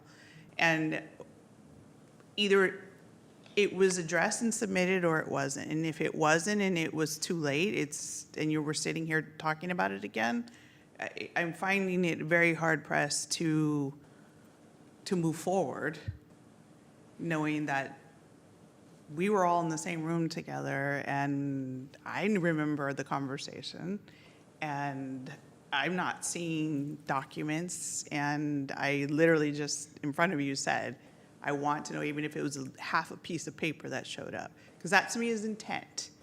So with that, what is your definition of what you actually submitted in relation to this that we're not capturing here? Because that's where I'm at right now, exactly that. I don't want to hear about conversations of staff and everything else, just that. There's binary issues here, and you do these hearings, I'm sure, a lot, and there's a motion made. In the motion, it was the water issue, okay? It said, you guys gave us direction, all of us direction to deal with the water, not just us, direction to resolve the water thing. It showed up at the last minute, hard, okay? So when you look up here at option B and you see proof of water compliance.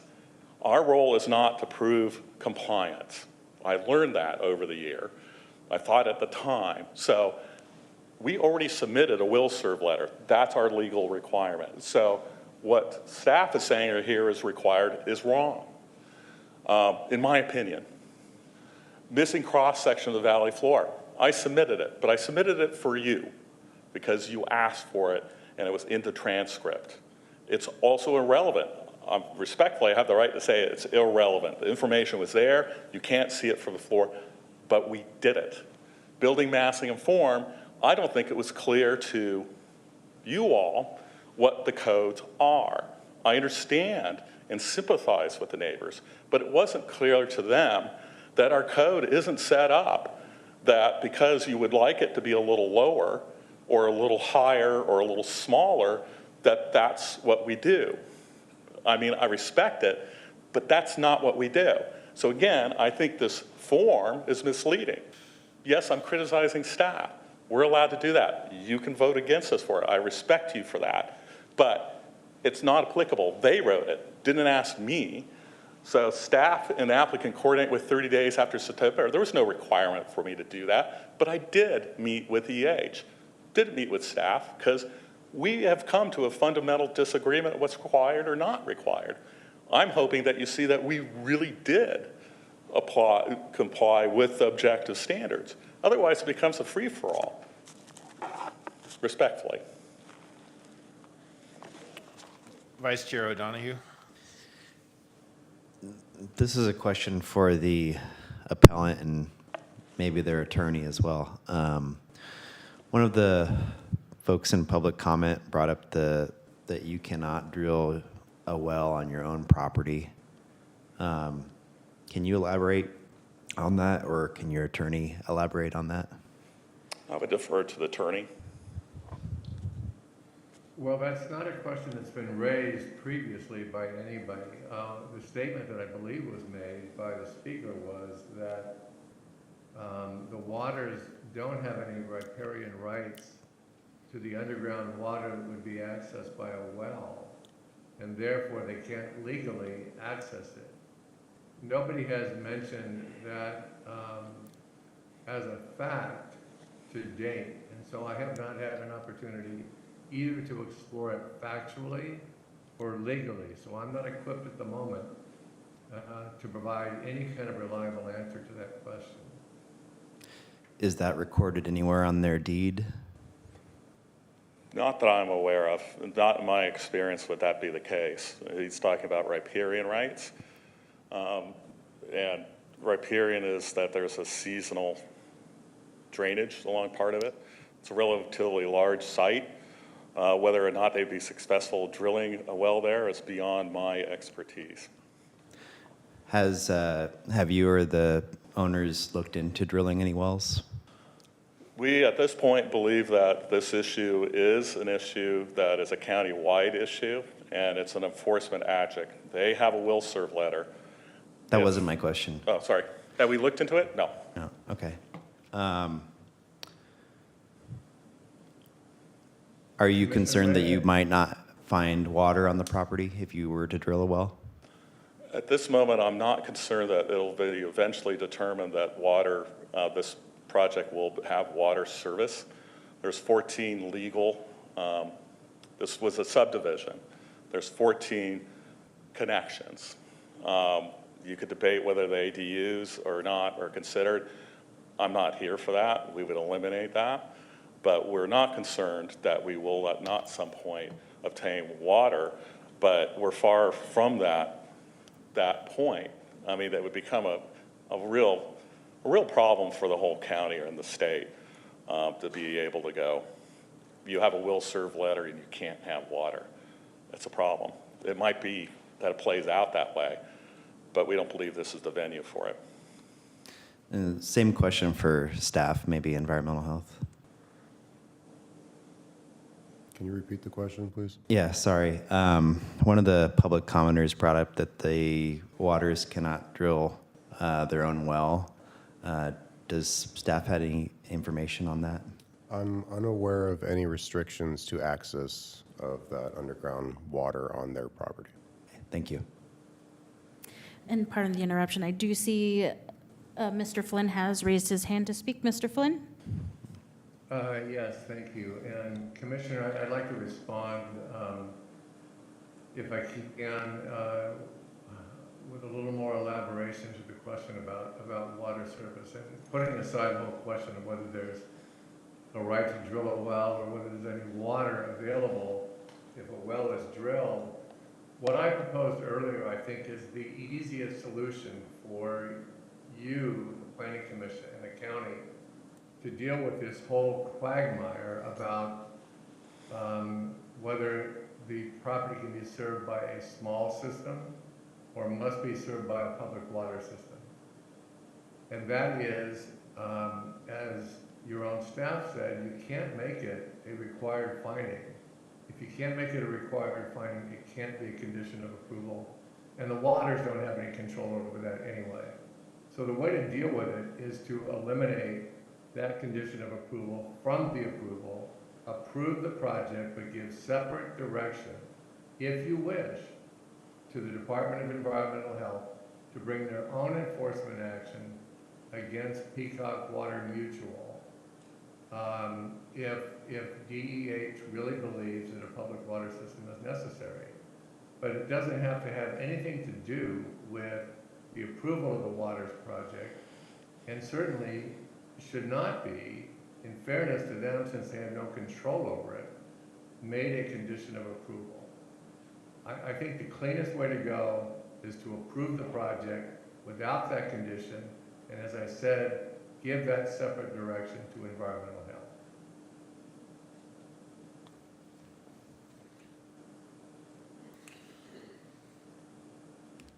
You good? Commissioner Belska? Thank you. Yeah, sorry, does county council have any information on this? Because my understanding of water rights law is that the water under your land is your water, and that's that. Does county council have any input?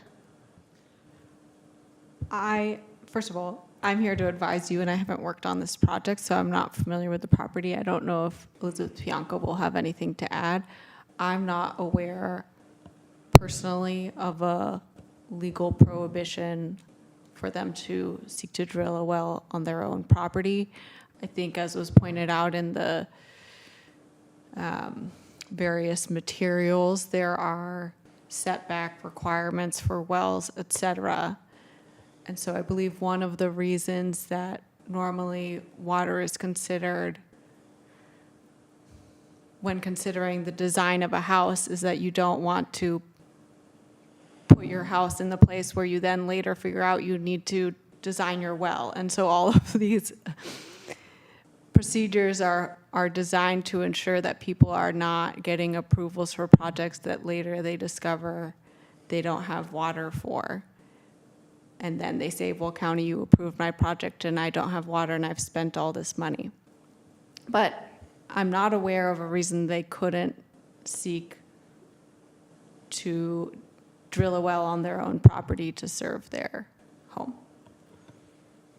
Okay, so you're not aware of, I'm trying to get an understanding of the law, right? This is out there, this is written somewhere out there, I just don't know what it is, right? And somewhere it says whether or not someone else can make a claim to the water under your land or not.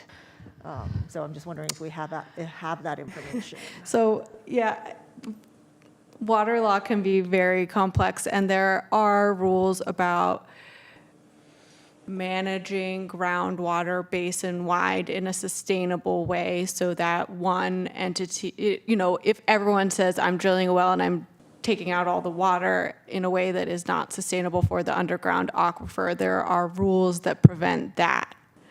But I don't know how much water is underground, who are the current users, whether there have been any adjudications of who can take out how much water.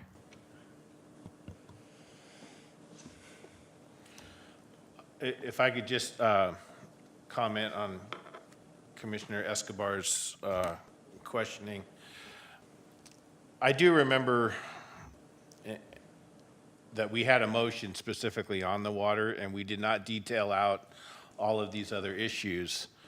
I did receive an ex parte communication email that was included in the packet. I have not done any other site visits or anything, but before the last meeting, I did visit the site, and I did my best from the valley floor to try and see it after the story poles went up.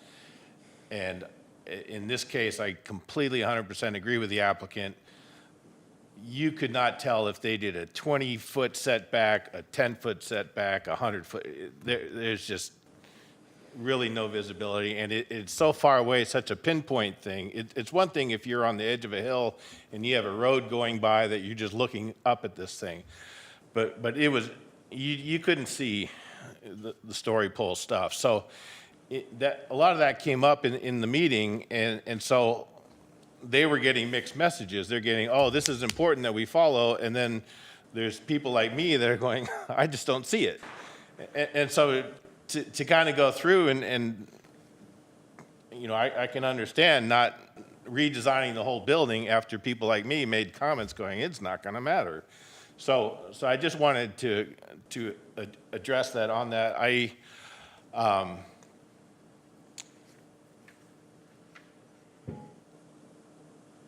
I think with that, I'll close the public comment portion. I actually have Or, six yeah. minutes and 44 seconds. I'm not going to abuse it. I'm sorry, Mr. Levy. I'm not going to abuse it, Ms. Escobar especially.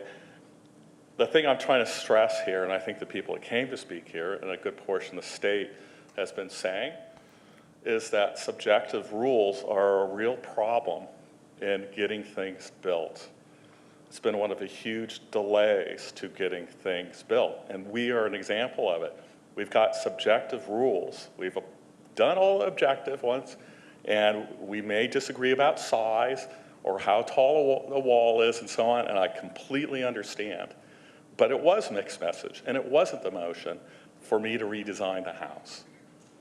But I wanted to explain why we didn't. Thank you. So with that, I'll close the public comment portion on that and open it up for discussion. Any other questions of staff or Commissioner Hederle? Yeah, I think this is a really unfortunate case study for why it's really important to make sure that completeness determination is done properly. I think the water issue, we shouldn't have had to spend any time talking about the water issue today, back in 2024, or in all your investigations to figure out what was going on. It's a checklist item. Those checklists are there for a reason, and I think it's unfortunate that that happened. I wasn't here then, so I don't know anything about why or how, so I'm not pointing fingers at anybody, but it is an example of why that checklist is so important and the completeness determinations are so important. So I just want to say that first off. Next, I think we've heard a lot of talk about objective standards, and I can appreciate the perspective that makes things much easier for folks who are trying to do projects. But the fact of the matter is that's not all we have. We have objective standards and we have discretionary guidelines that are in our ordinance, and the Board of Supervisors put them in there because they thought it was important to have that kind of guidance for applicants, for decision makers to be able to evaluate projects on a case-by-case basis, because the nuances of every project are different. And as long as we have them, we can't just say, oh, we don't like the idea that we have them. We have to address them and consider them. I think staff did that in their analysis and their findings, and I appreciate that.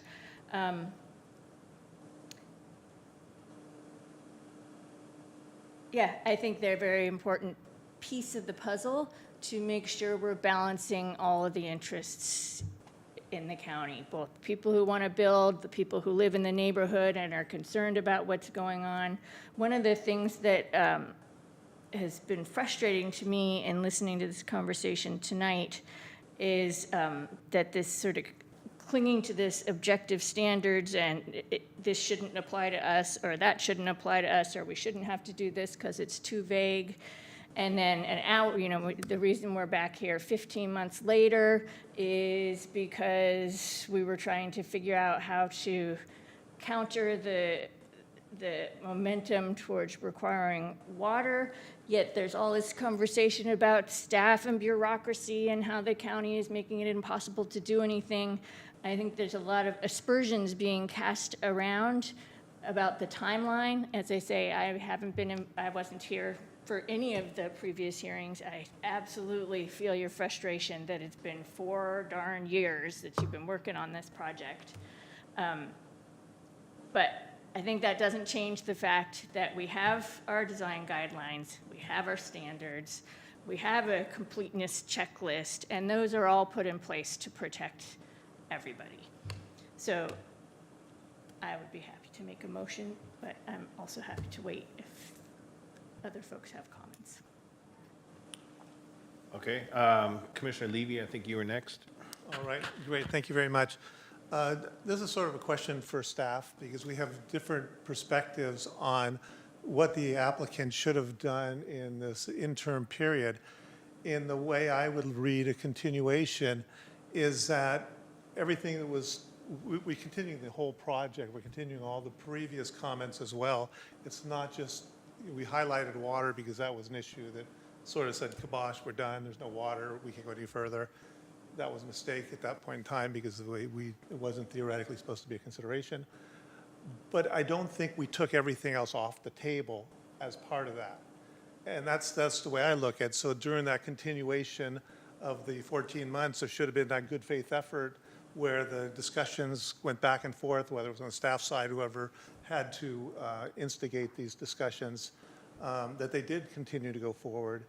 And based on what I'm seeing, that really didn't happen.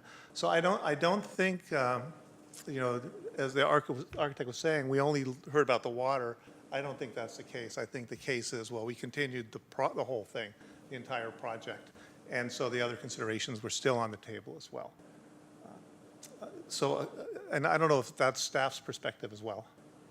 I can speak to that just about the effect of what happened at the last Planning Commission meeting. I don't know if you... Can you just identify yourself? Yes, I'm Lead Deputy County Counsel Elizabeth Vissers, Counsel to the Planning Commission. At the last Planning Commission hearing in September 2024, those of you who were here likely recall that there was disagreement amongst yourselves about whether the design review and grading aspects of this appeal should be denied or granted, and there was discussion. There was ultimately no motion that could carry majority, so no action has been taken, final action by the Planning Commission as to making a determination on the design review findings or the grading findings. And because there were only 6 members of the Planning Commission at that time, we had this 3-3 kind of draw. Ultimately, the motion that could carry a majority was to continue the hearing with direction to address the water system compliance issues, and a number of commissioners made comments about things that they personally, not as part of a motion, recommended that the applicant consider for when this item come back. And it's essentially up to the applicant to determine what to do in light of what votes they want to get at this hearing, now that we have 7 and can hopefully reach a final resolution. So I think that somewhat reiterates what I had been saying a moment ago. Other people may take it differently, in that we never made a determination back then, so that determination still needs to be made. And so that should have been known by the applicant as well as staff, that staff probably did, that we should have continued with the issues that are still on the table. And it's not just the water issue, which we missed. we should not be here today because that should have been on the checklist to begin with. And so, yeah, I think these other issues are still on the table and need to be discussed to make the findings. in order to approve the project. So with that said, if we do move forward and say that, we approve the project, that it substantially meets the guidelines, are we making the determination that it does meet those design guidelines? We are in charge of our motion, and so we need 4 votes one way or another to resolve this, and so. So we would be making the determination that it meets that we have found that it substantially meets those design guidelines. Exactly. If you would like to grant the appeal, the requirement is to make the grading findings and the design review findings that are explained in the staff report and set forth in the ordinance. All right. And so if you could pull up the staff presentation with the building and form massing.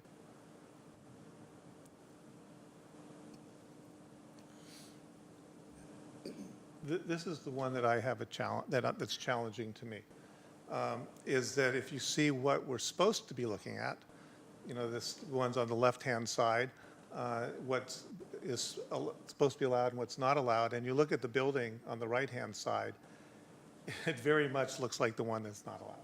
So it'd be very hard for me to make that design finding. That's one of the things I'm concerned with.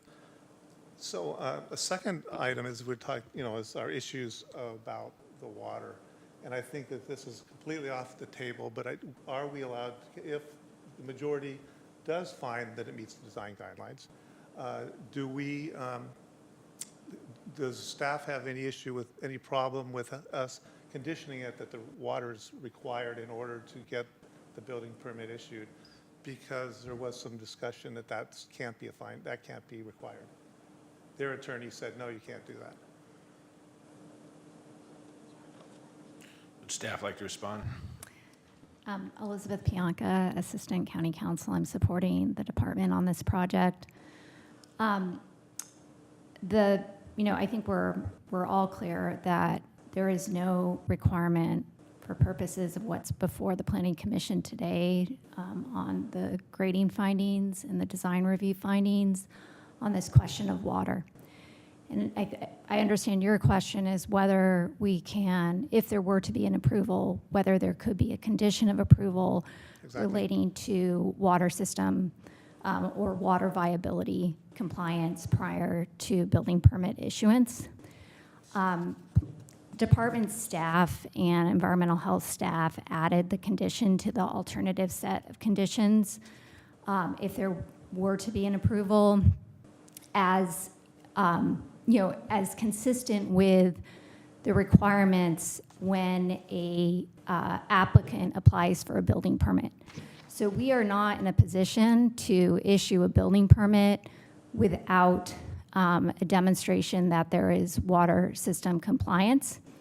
And so the condition of approval was added as really a means of notice to the applicant and also to department staff if the project were approved.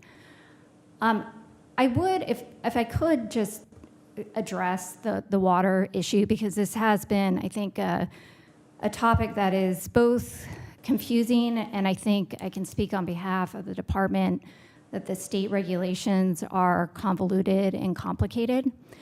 I want to note initially that the project application, planning department staff deemed it incomplete in 2021.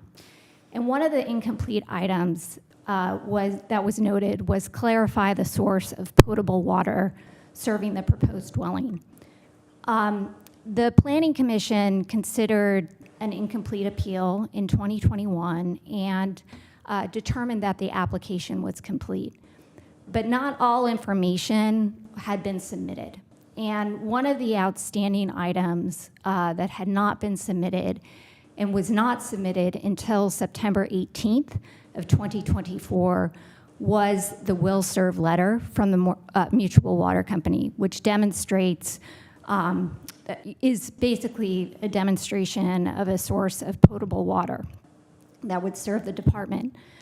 Environmental health, because they have regulatory oversight of the state small water system, did review that will serve letter. And because, as Darius described and also Darren described, there are many state small water systems throughout the county that are at capacity. They took a close look at the number of connections that are currently served by the water company and the number of persons being served, and drafted the memo prior to the September 2024 Planning Commission meeting. Director Anciano noted previously that we do not condition projects for proof of water system compliance. And I want to just clarify for the commission, because I think this is important just more generally in projects that you consider. Many of the projects that come before the Planning Commission, whether they're for subdivisions or for use permits, include a finding to show that there is water available to the project.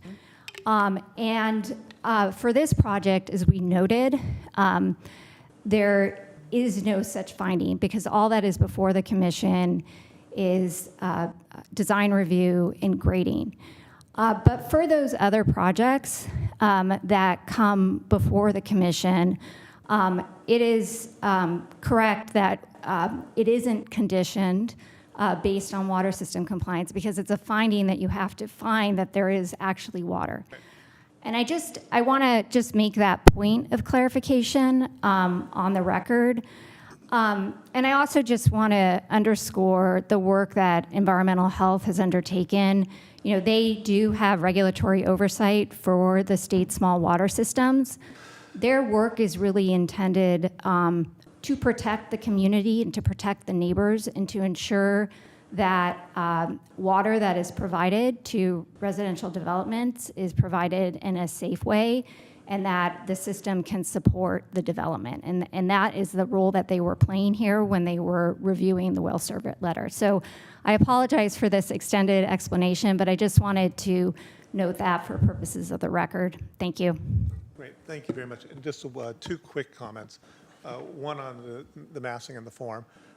You know, if it was a 2,000 or 4,000 foot house, I don't think we would have to be as strict in this.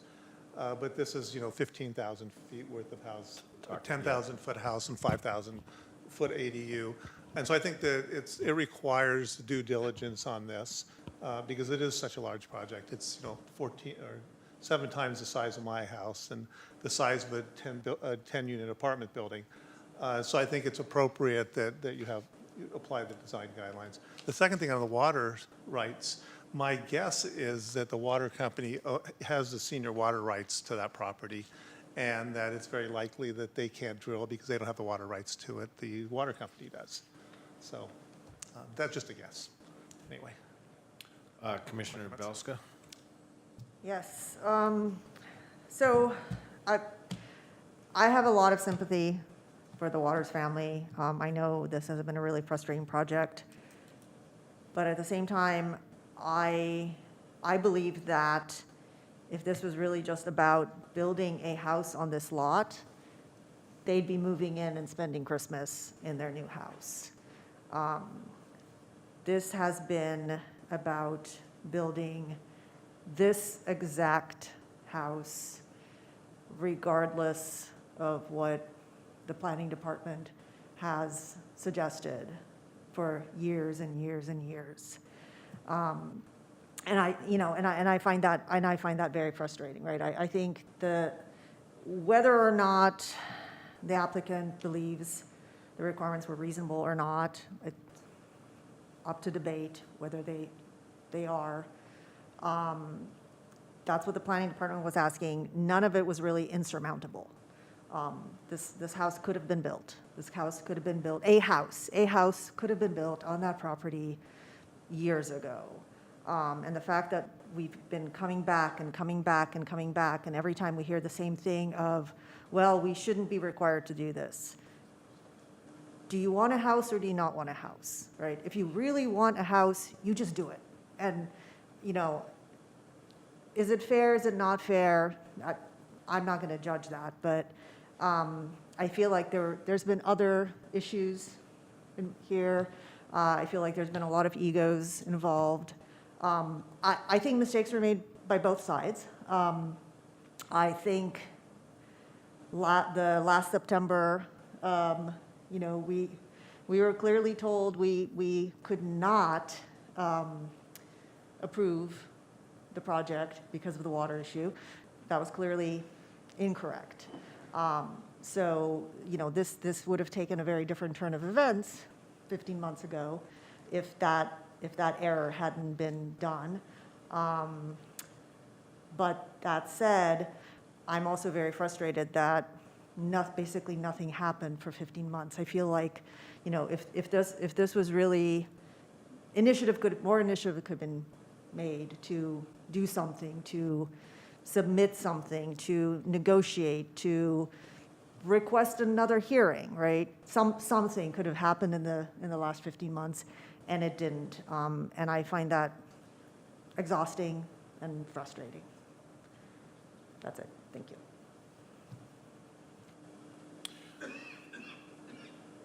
Okay, I'll give my last comments also. I think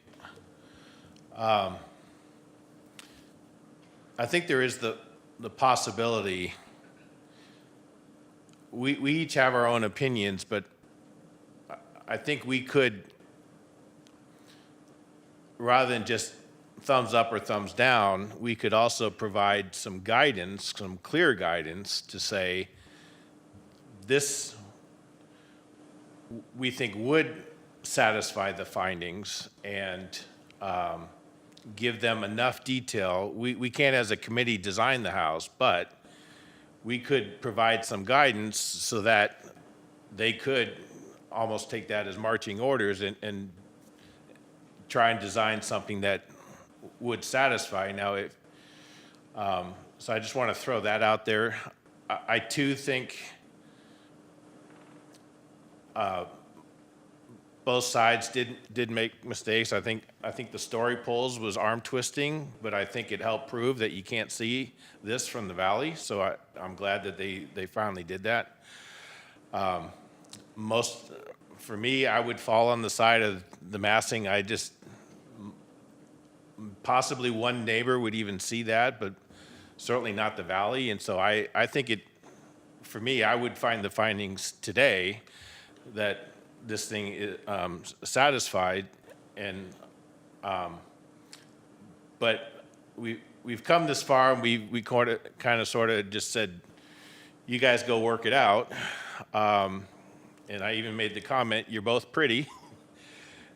Let's try and work this thing out. And so I would like to just offer that we can make a motion and see where it goes, but we could also possibly give them some guidance to allow them to not have wasted all this effort and us basically saying, we disapprove because we're not going to tell you other than we don't think it fits the requirements. So I'll just throw that out there. I don't know who was first. We'll just go with Commissioner Escobar. I'm going to respectfully disagree with that, only because staff has gone back and forth with them. We had a full discussion of our own with them. Whether we wrote 1, 2, 3, 4, staff has. We've had discussion. They read the transcripts. I don't know that anymore. I don't know how much more we can give of direction. We could write 1, 2, 3, 4 in a motion, and I don't know that we're going to get actually 1, 2, 3, 4 submitted back to us. I feel like I'm going to hear the same argument of, I don't agree, so I'm not going to, which seems to be a common theme. And so unfortunately, I would not support doing that. I support one of our current options here. I don't want to make a motion yet if somebody else has their light going. Commissioner Belska? No, I was just going to say, you know, long before this water issue came up, we gave them sort of extension after extension saying, just go back, talk to each other, resolve this, come back in 90 days, come back in 3 months, come back, let's see some progress. And it's been like pulling teeth. And so I don't know how much confidence I have is if we do it yet again and say, okay, we're giving you even more time. Are they actually going to do anything? Or are they going to come back in another 15 months and say, well, we shouldn't have to do this? Okay, Commissioner Heatherly and then Donahue. Yeah, I agree. I think that it's, staff has been very clear for several years now about what's needed, and that there's flexibility within the guidance that they've shared, and there's been no progress toward that. I would like to go ahead and move the staff recommendation.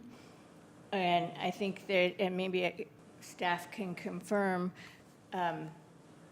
even if we deny the appeal, that doesn't prevent the applicants from submitting again with a revised project that more closely aligns with our guidelines. Is that correct? That is correct. It would be considered a new application, is my understanding, and I can invite Ms. McKyle to chip in. Through the chair, Lisa McKyle, if there's not an appeal pending and the applicant chose to submit a new project or a modified project, they could submit a modification and we would process that application. Thank you. So I'll put that motion on the table. Say that again? I move the staff recommendation. Okay. Can I just clarify before I second your motion that you're talking about A, deny the appeal and uphold the decision? Okay, just wanted to be clear because they're saying we're not clear, so let's be clear. So with that, I will second your motion. Okay, and we have a motion by Commissioner Heatherly and a second by Commissioner Escobar. Again, I'd like to comment. I am not aware of many of your concerns on this that have been communicated clearly. So I could see, as an applicant, I would be going, now what? I really don't know what else to do other than completely go with staff's recommendation on it. And so at this point, okay, if anyone would like to be clear on the areas that they'd like to see, I think that would be helpful, even though we'll continue on with this motion. But to the extent you can say why you are wanting to deny the appeal with any kind of concrete things, I think that would be helpful in this process. I'll just leave it at that. Commissioner Cohen? I don't have anything specific to offer other than I feel like this is a few hours that we've been able to share our thoughts, and I'm happy to move on voting on the motion whenever my colleagues are comfortable. Commissioner Belska? I would just recommend, so as harsh as it may seem, I think we need a clean slate, right? I think we need a fresh start for both sides. And I would recommend that as much as they love this design, adjust it per the guidelines, right? I mean, they're not the first ones to be subjected to having to modify the house that they really, really want because of the guidelines, right? They're not the first, they're not the last. So if they're not asking for special treatment, then modify the house, right? Have it step down the hill, have it reduce the massing. I mean, there's so many things that can be done here. And again, we can't design the house for them, but I think it's possible, and I think it can be done. And I hope that they're able to get this house, get something built, get a house built and quickly, but I'm just not seeing a path forward anymore. Okay, Commissioner Heatherly? Yeah, I'm happy to provide more specifics. You can, but I think the staff report lays out pretty clearly their conclusions. I agree with them for the most part. It's about the building form and the massing. I think the guidelines are clear that you're supposed to follow the terrain of the grade, and that there are multiple ways to reduce the impacts of the structure, and there just hasn't been any movement in that direction. Okay, Commissioner Levy? Yeah, one of the things that's been bothering me is that we've wasted so much time for the applicant, for staff, for the commission, on a project which may never have water. And I think we need this reset to make sure that there's water there so we can start the process over, knowing that the applicant has the opportunity to build. They could invest another hundreds of thousands of dollars, $1 million in this, only to find out a year down the line there's no water for the project. So I think it's really necessary to do this refresh, because I'd hate to see this process continue with this water issue hanging over our head. Also, as far as the massing is concerned, I think just the raw size of the house and the thing, like I've said multiple times before, a 15,000 foot of development, according to the site plans, it was 10,000 on the house and 5 for the ADU. Requires a little more, a little more emphasis on the design, or you should just scale it back. I'm not sure anybody needs a house that big, but that's my personal perspective, and you're welcome to yours. But I think, yeah, if you scaled the house down, it would help as well. Okay, and I would respectfully disagree on the size of it. Yes, it's way bigger than my house, but that is completely irrelevant.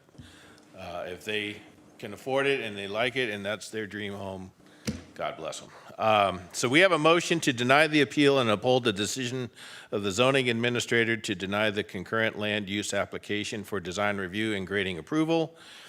California Environmental Quality Act, CEQA, is not applicable pursuant to Public Resources Code Section 21080, subsection B5, and Section 15270 of the CEQA guidelines. Made by Commissioner Heatherly and seconded by Commissioner Escobar. Can we take a roll call vote, please? Yes. Commissioner Heatherly? Aye. Commissioner Cohen? Yes. Commissioner Belska? Yes. Commissioner Levy? Aye. Commissioner Escobar? Yes. Vice Chairperson O'Donoghue? Yes. And Chairperson Rouser? No. Motion carries. Thank you. If I could, sorry. Anyone who is dissatisfied with this decision by the Planning Commission may appeal the decision to the Board of Supervisors within 15 calendar days by filing the appropriate documents and fees. More information about appeals can be found on the Planning Department's website and in Chapter 5.30 of the county's zoning ordinance. You may contact the planner assigned to this project with any questions regarding how to file an appeal. All right, item 6, receive report from the Department of Planning and Development relating to draft rural zoning amendments and agricultural impact threshold project ID 127001.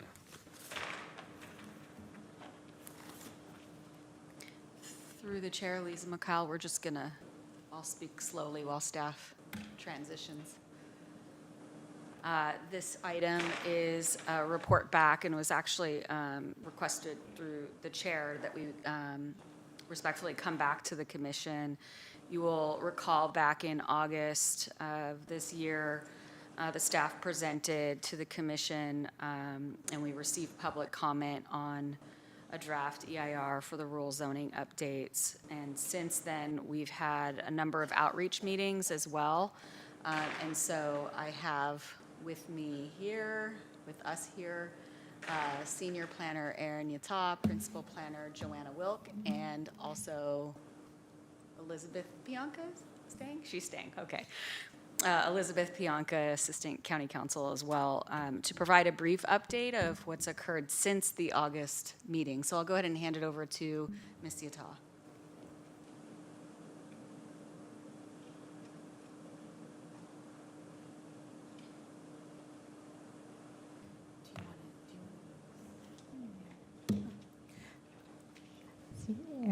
Murtaugh, Senior Planner. Good evening, Commissioners. The Department of Planning and Development appeared before you on August 28th and presented the draft PEIR for the Rural Zoning Amendments and Agricultural Impact Threshold, and shared our intent to return to the Commission in December to present on the project for its consideration. After the rural zoning amendments were released to the public, staff conducted numerous outreach meetings, both virtually and in person, between October 7th and November 6th, and we received an abundant amount of feedback from the community. On November 18th, the Board of Supervisors unanimously approved a referral to administration and County Council from Supervisor Arenas relating to the project. As such, the department intends to return to the Commission in late 2026 or early 2027 to present revisions to the project for its consideration. In the interim, the department will consider modifications to the project in light of the public feedback received and possible items brought forward in the board referral, and update the project appropriately. If project revisions necessitate a revised draft PEIR, that draft PEIR will be recirculated to the public in accordance with CEQA requirements. The department will conduct further outreach meetings as well based on proposed revisions. Timelines have yet to be established. Thank you.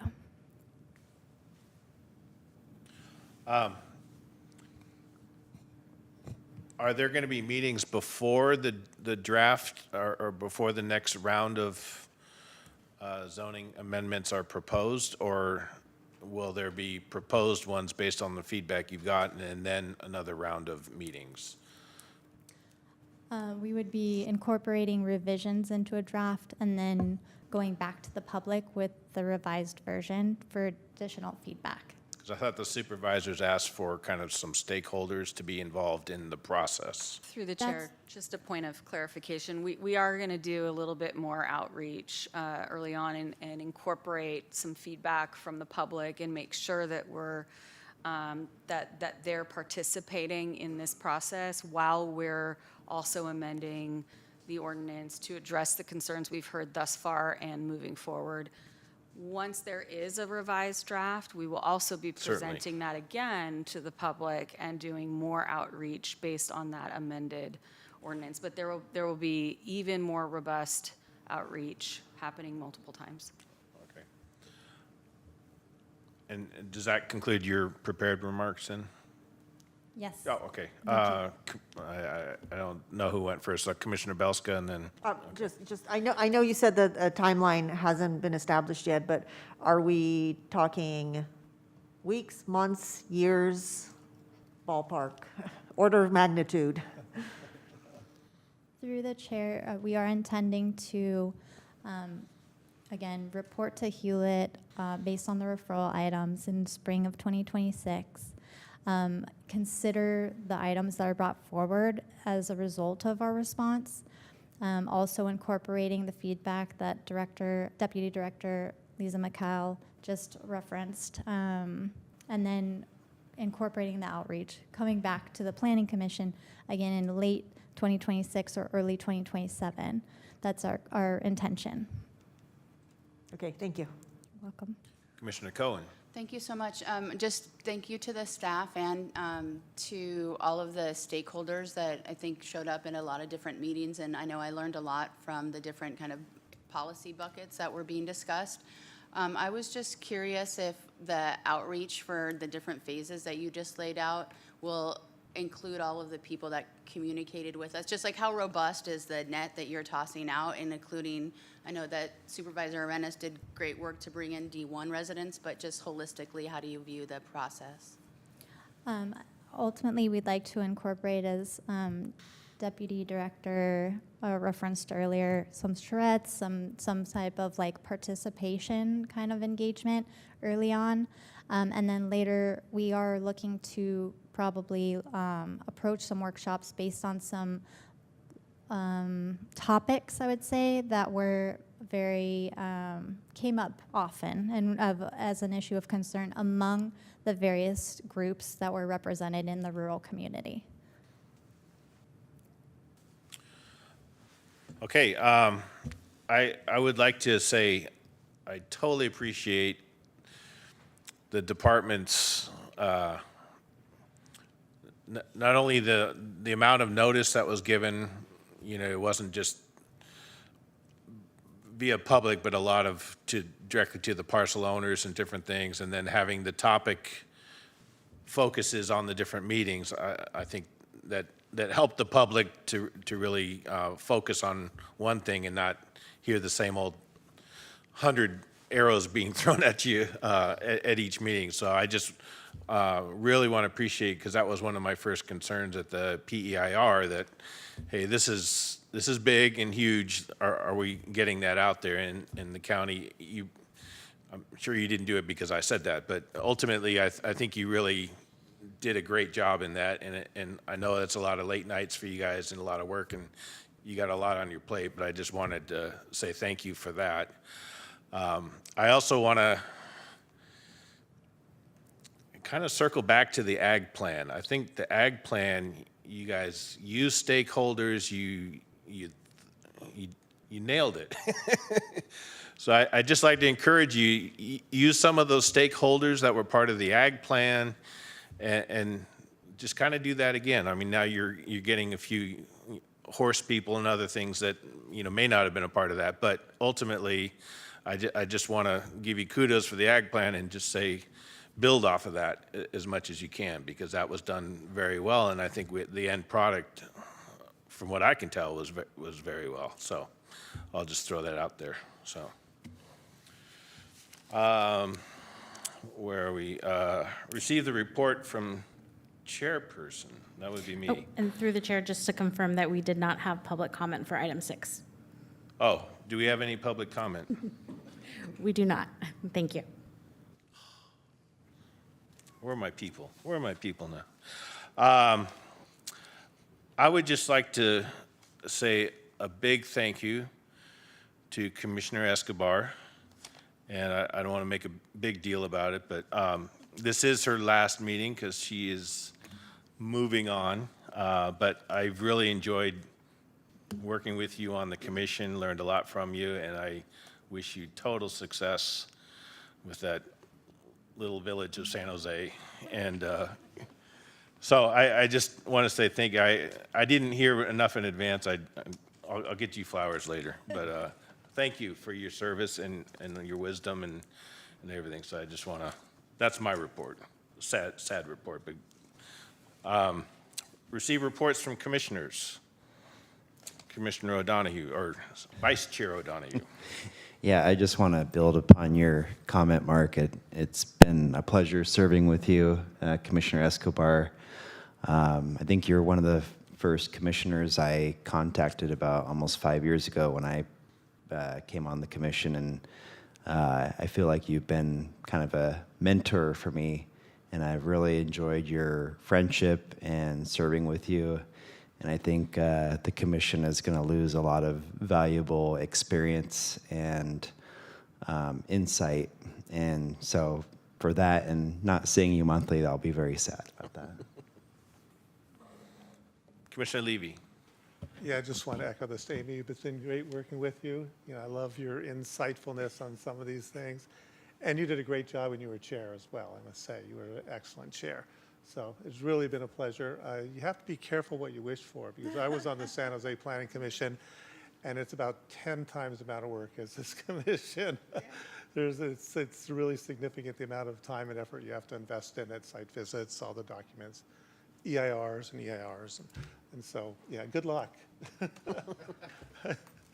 County has Stanford lands. I've been with it since 1999. I don't think anything trumps Stanford land. Sorry. Oh, yeah. I'm going to back the county on this one.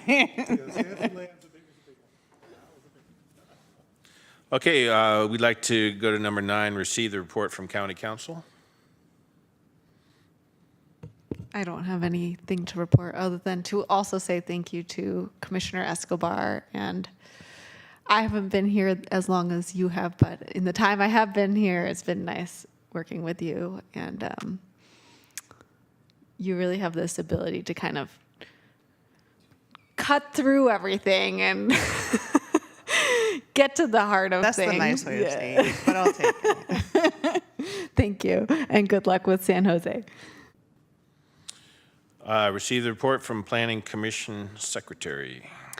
Lisa Mikhail, and I'll just combine both my comments under Secretary. I don't have anything additional to report, although I do want to also congratulate Commissioner Escobar on the new role with the city, but we'll miss you here. You've done an amazing job, and we've been through some very big projects together here, Stanford, the housing element, as well as some other ones. So I just, you stole my line. I was going to say, you know how to cut right through to where the points are that need to be drawn, and really enjoyed working with you.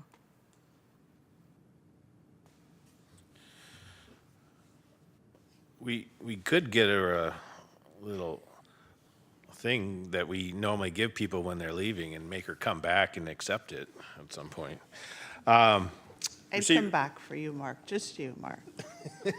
Because you're the last man standing from the original crew now. You know that, right? Yeah. I've been through, let's see, 3 planning directors. 2 planning directors. No, 3. 3. There's 3. There was 3. 3 county council. I feel like I'm doing the 12 days of Christmas, right? 3 deputy directors. And now this is the 3rd clerk. Yeah. So you are the last of the original crew there, Mark. Good thing my memory isn't good, because I couldn't tell you how many. But the best is here now with us. Receive report from the Director, Department of Planning and Development. So Amy, Ami, not Amy, Ami, for those of you who don't know, we've been friends. And when I came here, you were kind and you accepted me. I appreciate your analytical ability and your support. We don't always agree, but we're friends. And so I wish you the best. And we have a tea party. That's set.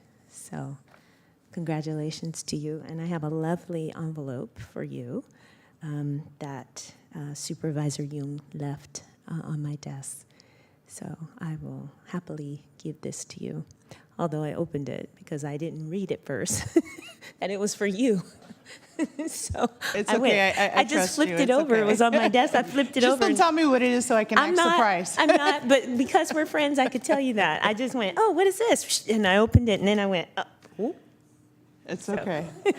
That's why we're friends. It didn't go through the U.S. mail, so it wasn't a federal offense. No, it didn't. No, So, it's okay. Congratulations. It's totally okay.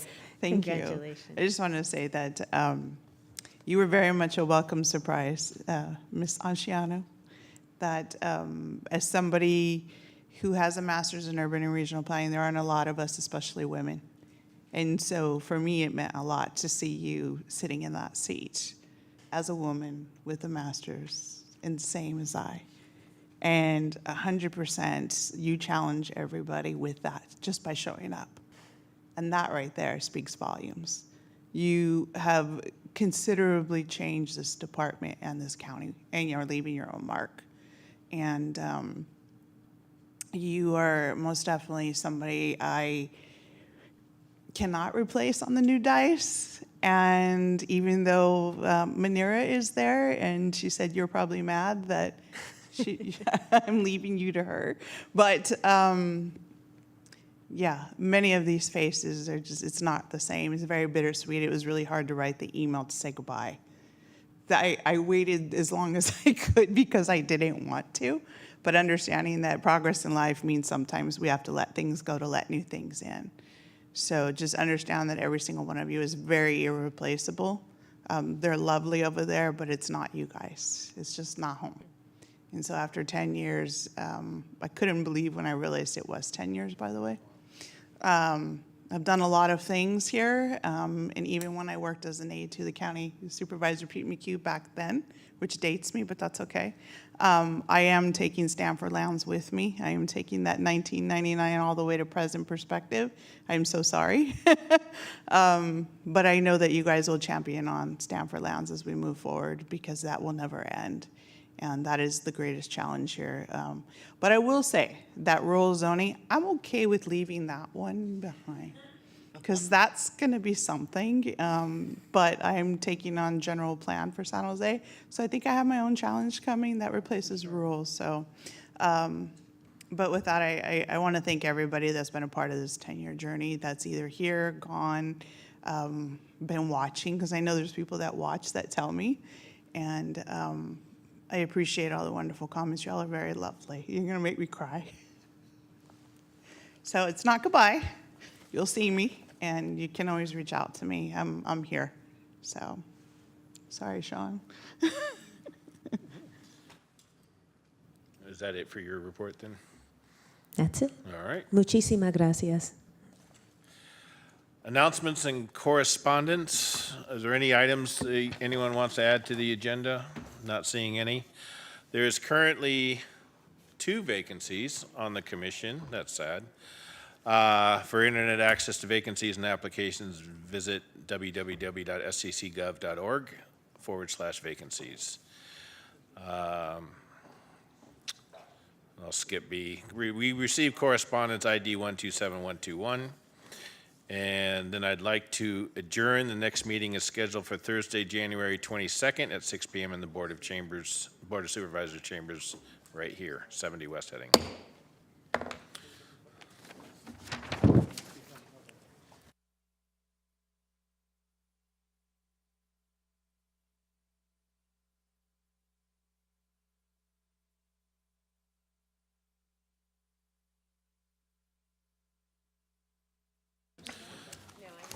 Cynthia, you did marvelous. Thank you, Mark.